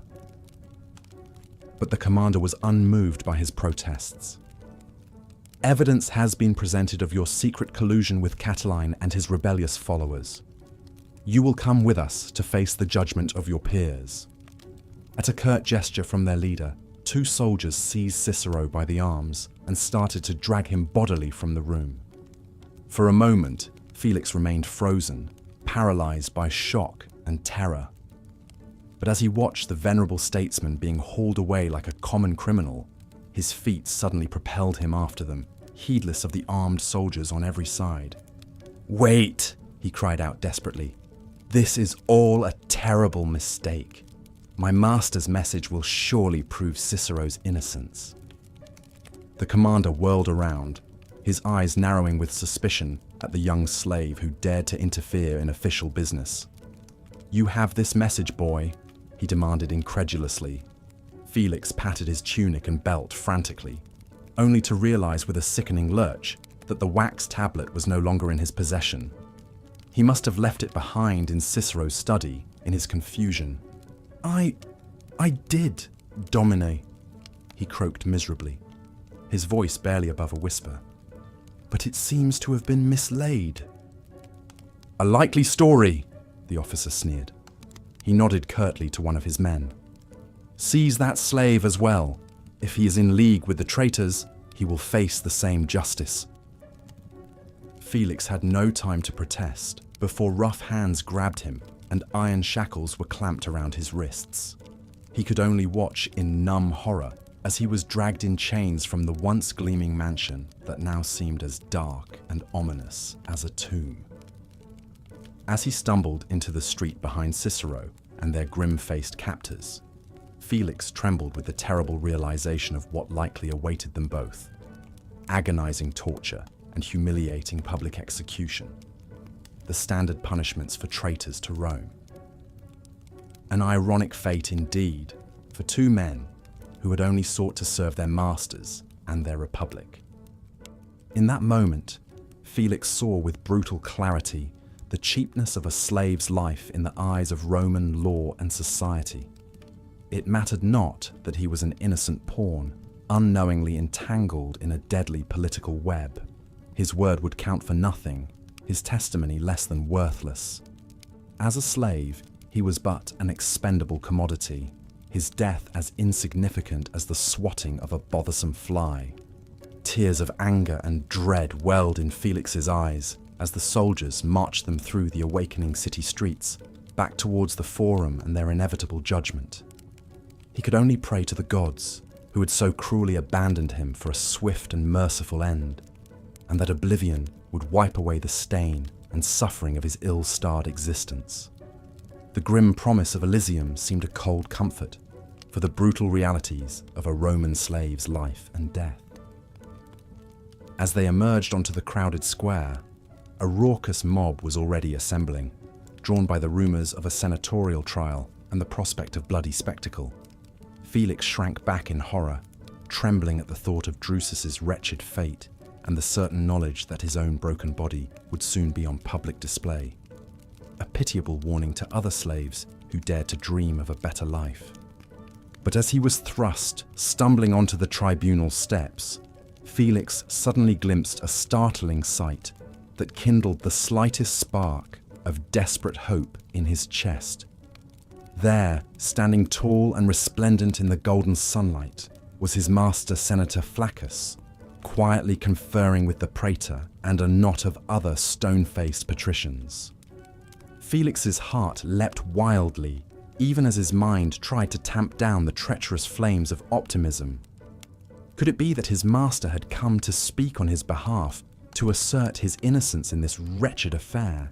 Surely not even a senator would bother to intervene for the fate of a mere slave. But as Cicero was called forth first to face his accusers, Felix could only watch in terror and awe as Flaccus strode to his defense, his voice booming out over the bloodthirsty crowd. With fiery oratory and impassioned eloquence, the senator laid out a case for Cicero's innocence, revealing the depths of a political conspiracy aimed at sullying the ex-consul's name and removing a formidable opponent. As he listened in stupefaction, Felix began to realize the true contents of the message he had carried. Not evidence of Cicero's guilt, but proof of his master's secret alliance with the beleaguered statesman and a plot to thwart the schemes of their shared enemies. In his naive confusion, the young slave had nearly delivered both great men into the hands of those who sought their destruction. Flaccus gestured back to Felix, still standing manacled and forlorn between his guards. "This loyal slave acted only as my messenger," the senator declared. "He is guilty of no crime, save that of obedience to his master. I will not see him condemned for my intrigues." At his words, Felix felt a surging wave of gratitude and relief, even as bitter shame scorched his cheeks. How could he ever repay the senator's unexpected intercession on his behalf? He owed Flaccus. The stinging crack of the whip echoed through the vineyard, its cruel melody driving the weary slaves to pick faster under the sweltering Tuscan sun. For these wretched souls, there was no respite or escape from the endless drudgery that stretched from dawn until dusk. Their world had narrowed to an infinite expanse of ripening grapes waiting to be plucked by raw, bleeding fingers. At the edge of the vineyard crouched Delos, his back bent under the weight of a woven basket brimming with fruit. With each labored step, the blisters on his feet rubbed painfully against the rope sandals he hadn't removed in days.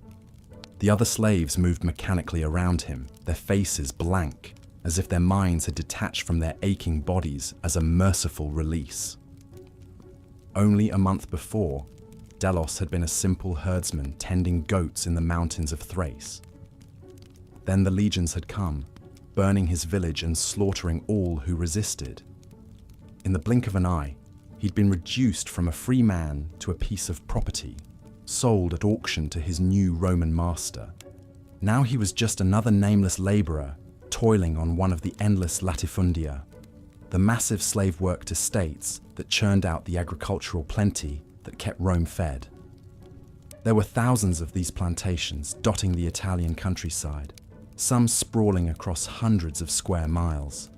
Aristocratic Romans would escape the bustle and filth of the city to relax at their country villas, oblivious to the army of faceless slaves that pruned their orchards, pressed their oil, and stomped their grapes.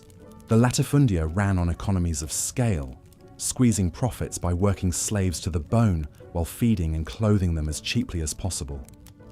Delos couldn't remember the last time he'd eaten anything but tasteless barley porridge and stale, mouldy bread crawling with weevils. He'd quickly learned to choke it down without complaint. The one thing Delos feared more than endless labor was displeasing the farm's villicus, the slave overseer charged with maintaining discipline and productivity by any means necessary. He was a hulking mountain of a Gaul, his bearded face crisscrossed with scars from the arena. Supposedly, he had killed over 100 men as a gladiator before being sold here to manage the vineyards, with the same hardened brutality. The villicus seemed to take sadistic pleasure in devising new punishments for disobedient slaves. When an elderly man had collapsed from heat exhaustion, unable to rise, the villicus had lashed him to a stake in the field, smearing his face with honey. The half-delirious wretch had screamed for hours as flies and wasps descended to feast on his eyes and lips. Delos still remembered the man's hideous shrieks, slowly fading into choked gurgles as his tongue swelled up. Other slaves who had earned the villicus's wrath were locked in chains in the fields at night, exposed to the elements. The lucky ones died quickly of exposure. The rest eventually succumbed to festering wounds from their shackles or throats torn out by feral dogs. The overseer always left their picked-over remains hanging in the fields for a few days as a grim warning. So Delos kept his head down and tried to avoid attracting attention, knowing he could be crippled or killed on a whim. The work itself might end up killing him first. Scratches from the vine's thorny tendrils turned angry and septic with infection. His bare arms were pocked with pustules from the sap's caustic burns. Many of his fellow slaves were walking skeletons, their legs swollen with edema, bellies distended from gnawing hunger. When they dropped dead in the fields, the overseers would casually order them tossed in an unmarked ditch, then ride to the market to purchase fresh replacements. In death, as in life, the master had extracted every last iota of value from their wasted bodies. As the shadows lengthened and the light mellowed to a gamboge glow, the villicus stalked down the rows, roughly grabbing baskets from each slave to weigh their contents. Any shortfalls would be made up with lashes.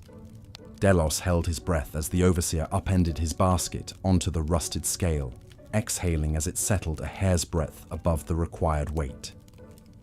"Adequate," the villicus grunted, dumping the grapes into a cart and shoving the empty basket back into Delos's arms. "These vines better be finished by tomorrow or they'll be hell to pay." Delos nodded mutely, his tongue cleaved to the roof of his cotton-dry mouth. He waited until the villicus had stomped out of earshot to let out a shuddering sigh. He had survived another back-breaking day by the narrowest of margins. There would be no respite, though. The stone cells of the ergastulum awaited, where his aching muscles would twitch against the cold floor until it was time to rise and relive this hellish drudgery anew. As orange streaks finger-painted the violet sky, Delos gazed out over the patchwork fields and tried to recall his past life as a free man. The memories came only in fleeting snatches now, fading a little more each day. His mind was slowly erasing itself, dulling the pain of loss and longing. He wondered how long it would be before his sense of self winked out altogether, leaving him a hollow shell plodding through the motions of slavery. Perhaps that was a blessing granted to those enslaved too long, the mercy of forgetting you were ever anything more than a beast of burden. But some ineradicable shard of defiance still glowed within Delos like a dying ember. He clung to visions of his lost village, his butchered parents, the younger sister dragged off screaming to be sold. They fueled the secret hatred smouldering in his marrow. One day, maybe he would have a chance to fan that ember to a conflagration, to loose that pent-up fury on his masters, the fat, perfumed senators who glided through their seaside villas, quaffing wine pressed by broken slaves, who lounged in baths of Numidian marble, steam billowing from hypocausts stoked by wretches chained in the dark. But until then, there were grapes to pick and lashes to avoid. Another day of slavery to be endured, and so Delos turned his cracked, bleeding feet back toward the ergastulum, the weight of servitude pressing him into the earth. Gnaeus Flavius Aelianus loved nothing more than holding court at his sprawling Tuscan estate. The grizzled senator would recline on an elegant lectus, idly popping grapes into his mouth as he regaled his guests with humble brags about his glittering political exploits. Around him, an array of Rome's rich and powerful guffawed on cue, quaffing goblets of his finest Falernian vintage. "I tell you, re-election is almost more trouble than it's worth," Aelianus chortled, pausing for his audience to stroke his ego with protests. "The bribes alone cost a fortune. Voters' palms seem to be perennially greased these days. I had to open a second Spanish silver mine just to keep up." A flutter of forced laughter dutifully rippled around the colonnade. The sycophants ringing Aelianus's dining couch were all too eager to ingratiate themselves with one of the most powerful men in the Senate. They marveled at the understated opulence of his country villa, a soothing contrast to the clamor of Rome. Aelianus clapped his hands and a train of slaves materialized, bearing platters laden with delicacies plundered from every corner of the Republic. There were shellfish from the waters of Britannia, stuffed dormice from Gaul, spices and pepper from the markets of Antioch, all procured at lavish expense and rushed to the villa by fast horses and ships. "I hope you brought your appetites, my friends," Aelianus said with a grandiose sweep of his arm. "I've had 1,000 thrushes' tongues brought in packed with snow from the Alps, the only way to truly savor their delicate flavor. The gods forbid our elevated tastes should be offended by a hint of spoilage." Applause and appreciative murmurs arose from the gaggle of Epicureans as they beheld the artfully assembled gustatory excess. Aelianus snapped a finger, and a willowy slave boy rushed forth to fill his cup from a bejeweled decanter. The senator took a slow sip, swishing the heady elixir across his discerning palate. "An excellent Cacuban," he pronounced, "though perhaps a bit too dry for my tastes. But one can't expect better from vines tended by Thracian hands." He cut a meaningful glance to the figure lurking behind his couch. It was the villicus of his vineyards, standing stiffly with eyes lowered. "Apologies, Dominus," the overseer said, his voice tight with obsequity. "I will have the slaves use a lighter touch when stemming the grapes." "See that you do," Aelianus said coldly. "I didn't install you as villicus to offer excuses. If I detect the slightest hint of slipping quality, you'll be back to fighting for your life in the arena." only this time without a sword. The overseer blanched, bowing his head lower. "It will be as you wish, Dominus." Aelianus stared at him for a long, unblinking moment before his craggy face broke into a jovial smile.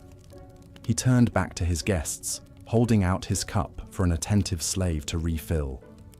"My dear friends, let us turn to more convivial matters. I'm eager to hear the latest delicious gossip wafting through the forum.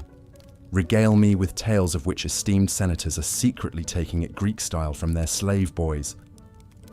As the snickers and innuendo began to flow, Aelianus settled back into the plush cushions of his dining couch.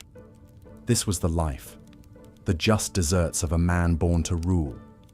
To be a senator was to sit at the pinnacle of civilization, surveying the lesser orders from an unassailable perch. It was only right that countless slaves should toil in misery to support the lives of their betters. What were a few suffering servants compared to a man of Aelianus's status and accomplishments? Why the Republic itself would topple without the tireless labor of the enslaved masses? Aelianus glanced at the battalion of slaves ringing the colonnade, standing silent and head-bowed in their rough tunics. Each one was a mere cog in the elaborate apparatus of his entitlement, no more worthy of notice than the beasts that turned the millstones.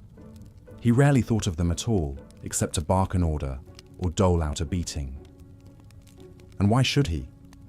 A slave's purpose was to serve, to sublimate their wants and needs to those of the master. That was the immutable order that kept the Roman world turning. Without it, society would surely descend into anarchy and sloth. Yet as he pivoted his gaze across that sea of downcast faces, Aelianus could have sworn one pair of eyes had flashed to his, just for an instant before darting away. But in that split second he saw something that made his wine sit uneasily in his gut. Something jagged and feral, like the eyes of an animal tensed to lunge for the throat.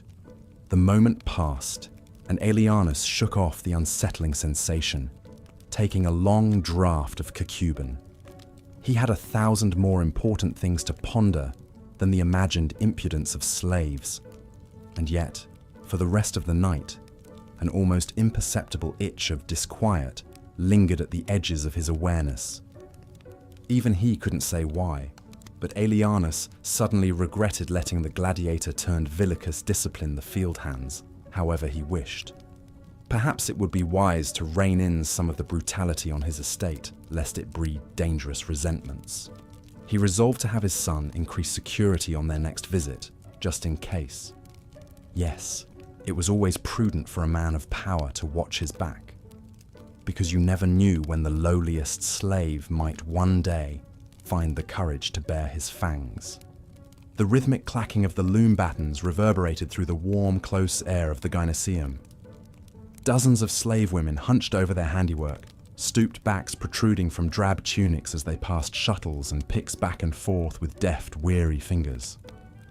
Amidst this tableau of resignation and servitude, 2 women kept their heads slightly raised, eyes fixed not on their spindles, but on some distant point beyond these stifling walls.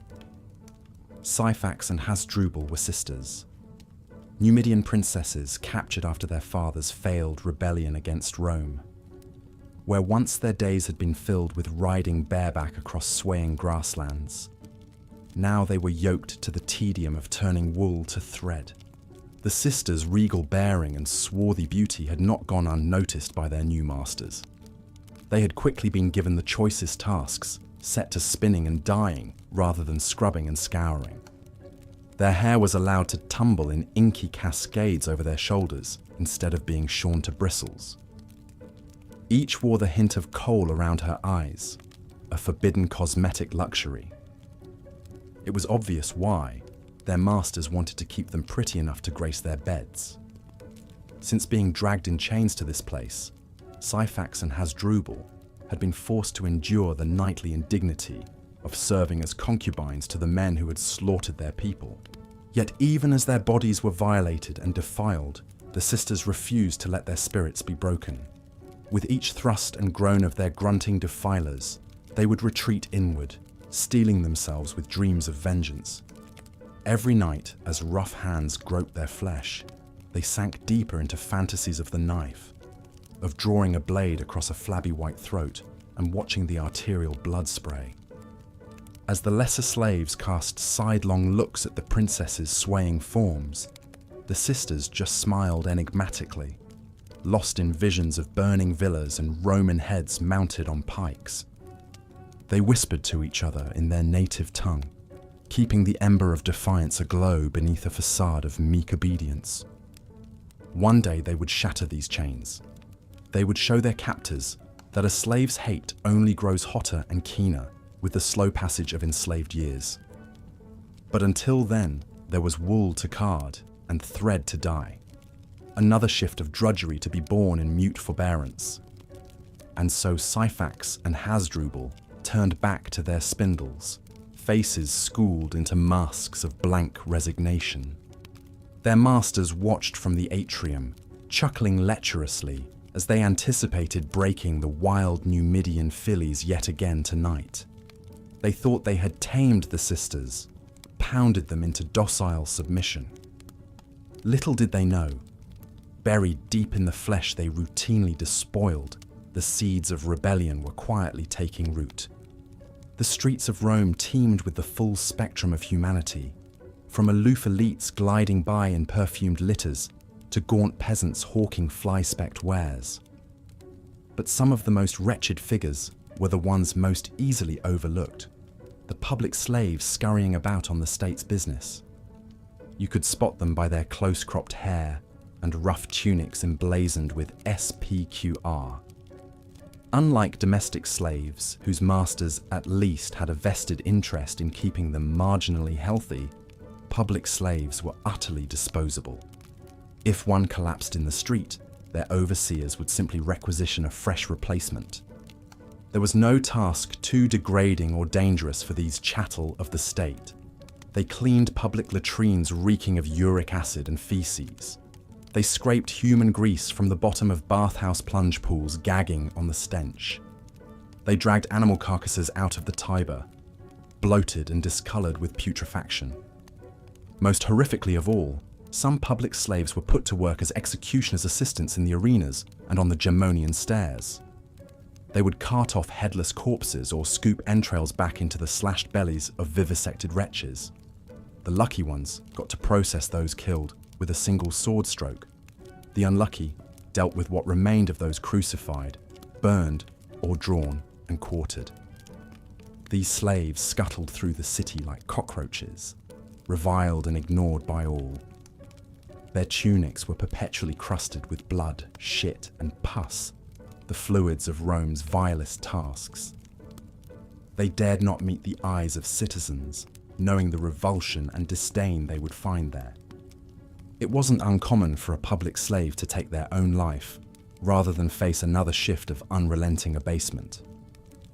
The most popular method was to accidentally slip and fall headfirst into the massive public ovens that heated the Caldaria. No one would mourn another state-owned drudge. 10 more would be there to scrape their charred remains out with the rest of the ashes. But some public slaves harbored more potent dreams than a swift end to their torment, as their hands mechanically mopped viscera and mucker. As we've seen, the lot of a Roman slave was a bleak and often brutal existence. From sunup to sundown, their lives revolved around unceasing toil and servitude to their masters. They were stripped of their autonomy, their agency, even their basic humanity, viewed as little more than living tools to be used and discarded at their owner's whim. But amid this landscape of exploitation and cruelty, there are remarkable stories of individual slaves who managed to rise above their circumstances. Through ingenuity, perseverance, and sheer force of will, they forged a glimmer of hope in an otherwise hopeless existence.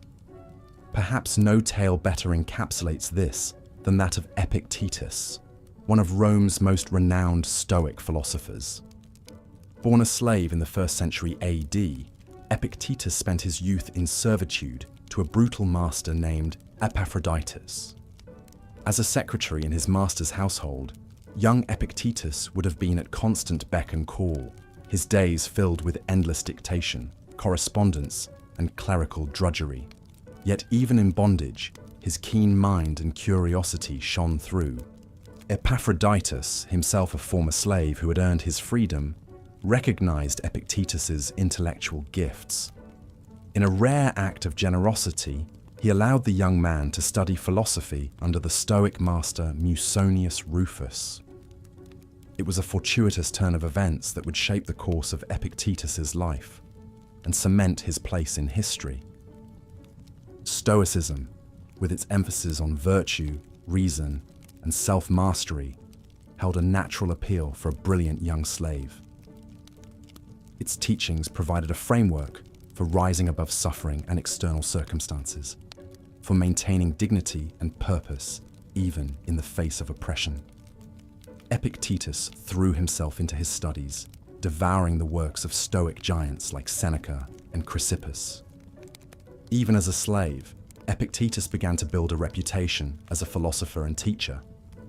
His master, Epaphroditus, would rent him out to wealthy Romans to lecture on Stoicism. Epictetus used these opportunities to expound on ideas of freedom, morality, and the examined life, subversive notions for a slave to spread amongst the Roman elite. At last, sometime around 68 AD, Epictetus gained his freedom under the reforms of Emperor Nero. Now a freedman, he continued teaching and attracted a devoted band of students. But in 93 AD, the tyrannical Emperor Domitian banished all philosophers from Rome. Epictetus fled to Greece, where he founded a school and spent the rest of his days teaching and writing. Though Epictetus himself wrote nothing, his student Arrian compiled his teachings into a series of discourses and the famed Enchiridion, or Handbook. These works would make Epictetus one of the most influential philosophers of antiquity and a cornerstone of Stoic thought. For a man who spent much of his life as chattel property, Epictetus's impact is nothing short of extraordinary. His teachings on the primacy of virtue, the value of reason, and the indomitability of the human spirit still resonate today. Epictetus showed that true freedom is an internal state, that no external chains can shackle the mind. No man is free who is not master of himself, he taught. In many ways, the slave-turned-philosopher embodied the highest aspirations of Stoic thought. He met adversity with resilience, oppression with virtue, and persecution with an imperturbable calm. "What ought one to say, then, as each hardship comes?" he wrote. "I was practicing for this, I was training for this." Epictetus' remarkable life is testament to the indomitable strength of the human spirit. To rise from brutal servitude to become one of Rome's great moral authorities. That is a story for the ages. His example gave hope to the downtrodden and purpose to countless generations seeking meaning in a chaotic world. Yet for all his monumental accomplishments, Epictetus never forgot his roots as a slave. He likened his former oppression to a donkey's burden, a load that must either be borne or cast off. In his teachings, he exhorted masters to treat their slaves with fairness and kindness. "Slavery is the name of a circumstance, not of a person's worth," he proclaimed. It's tempting to hold up Epictetus as a triumphant figure who transcended slavery to achieve greatness, but to do so risks overlooking the brutal realities faced by millions of Roman slaves who never escaped their bonds. Epictetus was the rarest of exceptions in a society built on entrenched and remorseless servitude. The fact remains that the vast majority of Rome's slaves lived and died in wretched obscurity, their suffering lost to history. For every Epictetus, there were tens of thousands of nameless drudges who slaved away in fields, mines, factories, and households until death or infirmity claimed them. Their stories may be lost, but their lives were no less significant. As we reflect on the legacy of Roman slavery, it's it's important to recognize both the exceptional individuals like Epictetus and the faceless multitudes they left behind. Together, their stories paint a complex portrait of resilience and subjugation, of the heights of the human spirit and the depths of human cruelty. In the end, perhaps the true lesson lies somewhere in between, in recognizing the dignity and worth of every human being, regardless of their station. Epictetus himself put it best. Remember that you are an actor in a drama of such a kind as the author pleases to make it. If short, of a short one. If long, of a long one.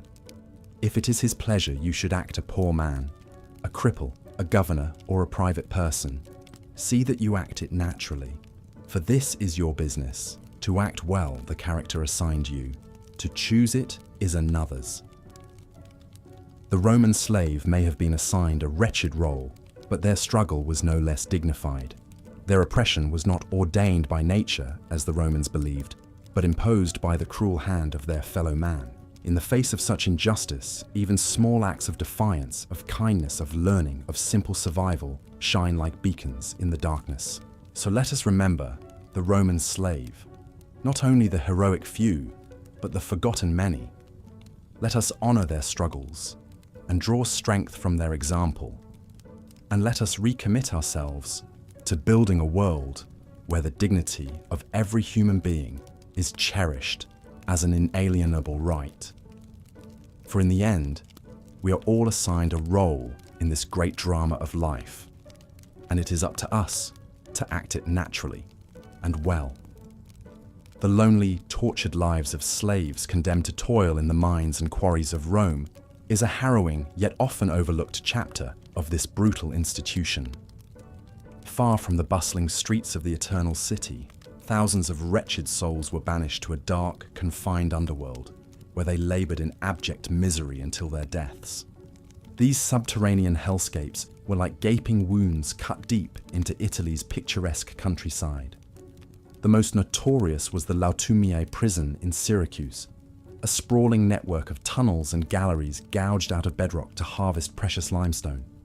Here, as many as 7,000 slaves at a time were crammed into dank, suffocating pits, their lungs choked with stone dust. From dawn until dusk, they swung pickaxes and hauled boulders, their slick skin glistening in the flickering lamplight. Many were war captives and condemned criminals, but others were slaves sold off as punishment by their masters. All were quite literally worked to death, their broken bodies unceremoniously dumped into mass graves. So noxious were the conditions that even the Roman Senate once debated a proposal, ultimately rejected, to at least clothe the nakedness of these mine slaves, if only to make their appearance less offensive. But it wasn't just the slow asphyxiation, the unrelenting darkness, or the whip cracks of sadistic overseers that made this fate so excruciating. It was the agonizing solitude. To be banished to the mines was to be cut off from all human companionship and comfort. No family, no friends, no reprieve, however brief, from backbreaking drudgery. These isolated slaves must have felt entombed in despair, hidden away from the world above and soon forgotten entirely. Worse still were the unfortunate slaves sent to the cinnabar mines of Spain, where they were slowly poisoned, extracting mercury for Roman cosmetics. Pliny the Elder tells us their sentences were carefully calculated. As long as they can survive the poisonous fumes, their punishment continues. The taint of mercury eroded their minds and twisted their bodies until they perished in drooling insanity. But perhaps saddest of all were the child slaves born into this lightless void, who never even glimpsed the sun or breathed fresh air. The Christian Saint Perpetua recounts seeing two such piteous young boys as she and her fellow martyrs awaited death in a Carthaginian prison. Filthy and emaciated, the children explained that they'd been snatched from their mother's arms at birth and cast into the mines, where they'd languished ever since.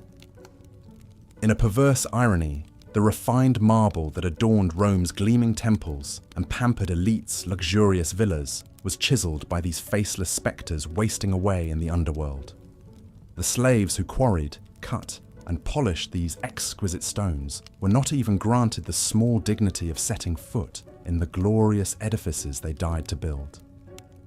Consider the tale of Doris, an elderly Greek slave consigned to the pitch-black tunnels of a Roman clay mine. In a letter found preserved on a pottery shard, he laments to his former master Aeschrion, "I beg you by the gods, as I begged you before. If you are willing to do this, master, please send me a blanket. I beg you, because I am suffering badly from cold as well as starving. The clay is very deep, and the gallery is quite airless." Doris's desperate plea, scrawled on a scrap in some suffocating mine shaft, is a rare first-hand glimpse into the bleak loneliness and despair of life as a Roman mine slave. How many thousands of others here and in quarries across the empire cried out for relief that never came, until death finally brought a grim deliverance. For these most invisible and isolated of slaves, hope was as distant and unfathomable as the unreachable light glimmering faintly at the end of a tunnel. Banished to dwell in the very depths of Hades on earth, they dug their own mass graves in a profound obscurity and anonymity. The forsaken quarry and mine slaves speak to the darkest depths of human bondage and suffering inflicted by Romans on their fellow man.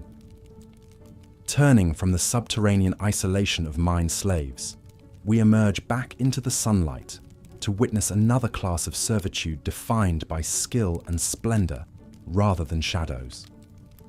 These were the slave artisans and engineers who applied their brilliance and craftsmanship to constructing Rome's most iconic monuments. The magnificent architecture that has endured as Rome's greatest legacy was designed and erected in large part by enslaved masters and laborers. Take the resplendent Pantheon, that triumph of Roman engineering, renowned for its perfect proportions and majestic dome. Fittingly, for a temple to all the gods, the Pantheon represents a divine synthesis of technical virtuosity, revolutionary use of arches, coffers, and concrete, with transcendent artistry and beauty. Few who marvel at this ancient wonder today would guess that its sublime form was conceived in the mind of a slave. His name was Lucius Coccius Auctus, and though his contributions have been largely lost to history, Auctus was the architectural visionary behind Agrippa's Pantheon. Born a slave in Tralles to Greek parents, Auctus took the surname of his master, Coccaius, after he was freed. But before his manumission, this prodigy of a servile background had already begun designing and overseeing construction of the largest concrete dome ever built. Auctus is but one luminous example of the countless skilled slave laborers who built classical Rome as we picture it. The Colosseum, Trajan's Market, the aqueducts, all marvels brought into being through the genius and sweat of slaves and freedmen, though the emperors claimed the glory. There was Apollodorus of Damascus, the Syrian Greek slave who served as Trajan's chief architect, engineering the emperor's forum, column, and market. Or Heron of Alexandria, an ingenious Greek slave who invented the first steam engine, vending machine, and other mechanical wonders.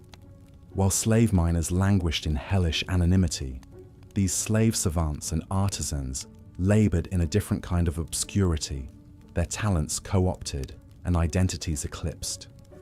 The hands that measured and plotted, that laid stones and erected scaffolds, that carved reliefs and plastered frescoes, were the hands of slaves. But their masters alone would be enshrined by the munificence of these monuments. This was the grand bargain for so many skilled slaves of Rome: to surrender name and ownership of one's genius in exchange for slightly more civilized treatment. To design resplendent baths for the masses, palatial villas for the elite, and divine sanctuaries for the gods, knowing these sublime creations would be credited to other, freer men. To literally build the towering glory of Rome, yet be dwarfed and concealed by it for eternity. As we've seen, the treatment of slaves in the Roman world was often brutal and dehumanizing. They could be beaten, branded, even tortured, or killed on a whim. Most led lives of endless toil and drudgery, seen as little more than living tools by their masters. But even in this bleak landscape, there were rare glimmers of hope and humanity. Very occasionally, the bond between master and slave could blossom into something approaching genuine affection and care. We see this in the famous story of Marcus Tullius Tiro, the trusted slave of the great orator Cicero. Tiro was an exceptionally gifted slave, educated and refined. He served as Cicero's personal secretary, librarian and confidant. His duties included handling Cicero's correspondence, transcribing his speeches, and even writing some works published under Cicero's name. Over decades of devoted service, the two men developed a deep bond. Cicero himself writes of his affection and concern for Tiro when he fell ill. In a remarkable act for a Roman noble, Cicero finally granted Tiro his freedom in 53 BC. It was exceedingly rare for such an educated and valuable slave to be manumitted. In freeing Tiro, Cicero called him not only my slave, but my very dear friend. Tiro would go on to enjoy a successful career as a freedman. He even published books of Cicero's more personal letters and witticisms. We can scarcely imagine the inner emotional world of a Roman slave. But in Tiro's story, perhaps we catch a fleeting glimpse of one slave's humanity peeking through the cracks of an inhuman system. However, we must be cautious not to overstate these sentimental ties. The vast majority of slaves toiled and suffered in obscurity, treated as disposable objects. Even the lucky few who were freed still bore the stain of their former servitude. Freedmen and women, while no longer property, occupied a liminal status in Roman society. They were expected to show deference and perform unpaid service for their former masters. They could not hold political office or marry into the senatorial class. The taint of slavery lingered. But for the select few granted manumission, it was still a treasured deliverance. Ironically, many of the most famous rags to riches stories in Roman lore are those of freedmen who rose to positions of great wealth, privilege, and influence. Take the remarkable tale of Tiberius Claudius Narcissus. Born a slave in the imperial household of Claudius, he quickly distinguished himself through his keen intelligence and administrative savvy. He became the emperor's most trusted advisor, serving essentially as the power behind the throne. At a word from Narcissus, senators and aristocrats could be ruined.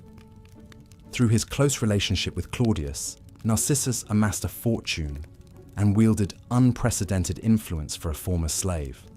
He played a key role in the imperial conquest of Britain. Some estimate Narcissus was one of the richest men in the empire. Yet his power and position always rested on the fickle favor of the emperor. When Claudius was allegedly poisoned by his ambitious wife Agrippina, Narcissus's fate was sealed. Agrippina ruthlessly purged her husband's old circle, and Narcissus was driven to suicide in 54 AD. His dizzying story underscores both the heights a talented freedman could reach and the precariousness of their position. Narcissus, like all former slaves, discovered that true acceptance in the highest echelons of Roman society remained elusive. The stories of Tiro and Narcissus offer us tantalizing peeks into the complex inner lives of Roman slaves. They reveal glimmers of hope, agency, even deep bonds of affection in an institution built on the most callous subjugation of human beings. But we must be careful not to sanitize this grim reality. The blunt, uncomfortable truth remains that slavery was utterly ubiquitous and unquestioned in Roman society. These sporadic acts of kindness and social mobility for a fortunate few do not change the underlying brutality and exploitation that defined the system. The lavish villas, gleaming aqueducts, and magnificent monuments that still awe us today were all built on the scarred backs of a slave populace. Roman slavery would endure for centuries, even after the fall of the Western Roman Empire. Many of its basic tenets and practices would later influence the development of serfdom in medieval Europe. Its legacy even shaped the evolution of the brutal African slave trades and colonial plantation slavery of more recent centuries. When we marvel at the splendors of ancient Rome, it is crucial that we also grapple with the human suffering that made it all possible. The forgotten stories and voices of Roman slaves may be largely lost to history, silenced by their lack of power and literacy. But in striving to understand their plight, we begin to acknowledge their incalculable contributions and recognize their fundamental humanity. We cannot change the past, but we can work to build a future in which such exploitation is unimaginable. In interrogating this ancient institution, we catch glimpses of our own potential for both callousness and compassion. As we ponder what Rome might say about the human costs of its glory, perhaps we also hold up a distant mirror to our own conflicted modern world. The Roman Empire and its prodigious feats still dazzle us thousands of years later, but the dark engine of slavery that powered it all is an inescapable part of that legacy. In listening closely, we may faintly hear the echoes of those unnamed millions, whose blood, sweat, and tears watered the roots of Western civilization itself. So the next time you gaze in wonder upon the Pantheon or the Colosseum, spare a thought for the faceless, enslaved multitudes who toiled to raise them stone by backbreaking stone. Theirs is a story still being unearthed, and one that deserves to be told. Thank you so much for listening to this extended exploration of slavery in ancient Rome. I hope you found it an illuminating journey, even if not always a comfortable one. If you'd like to learn more about the stark realities faced by Roman slaves, I'd encourage you to check out some of the resources in the description below. And if you've enjoyed this deep dive into the social history of the ancient world, please consider liking this video and subscribing to the channel. I'm always striving to create content that's both informative and thought-provoking. But for now, I think we all could use a well-earned rest. So thanks again for joining me on this journey to the distant past. And until next time, sweet dreams.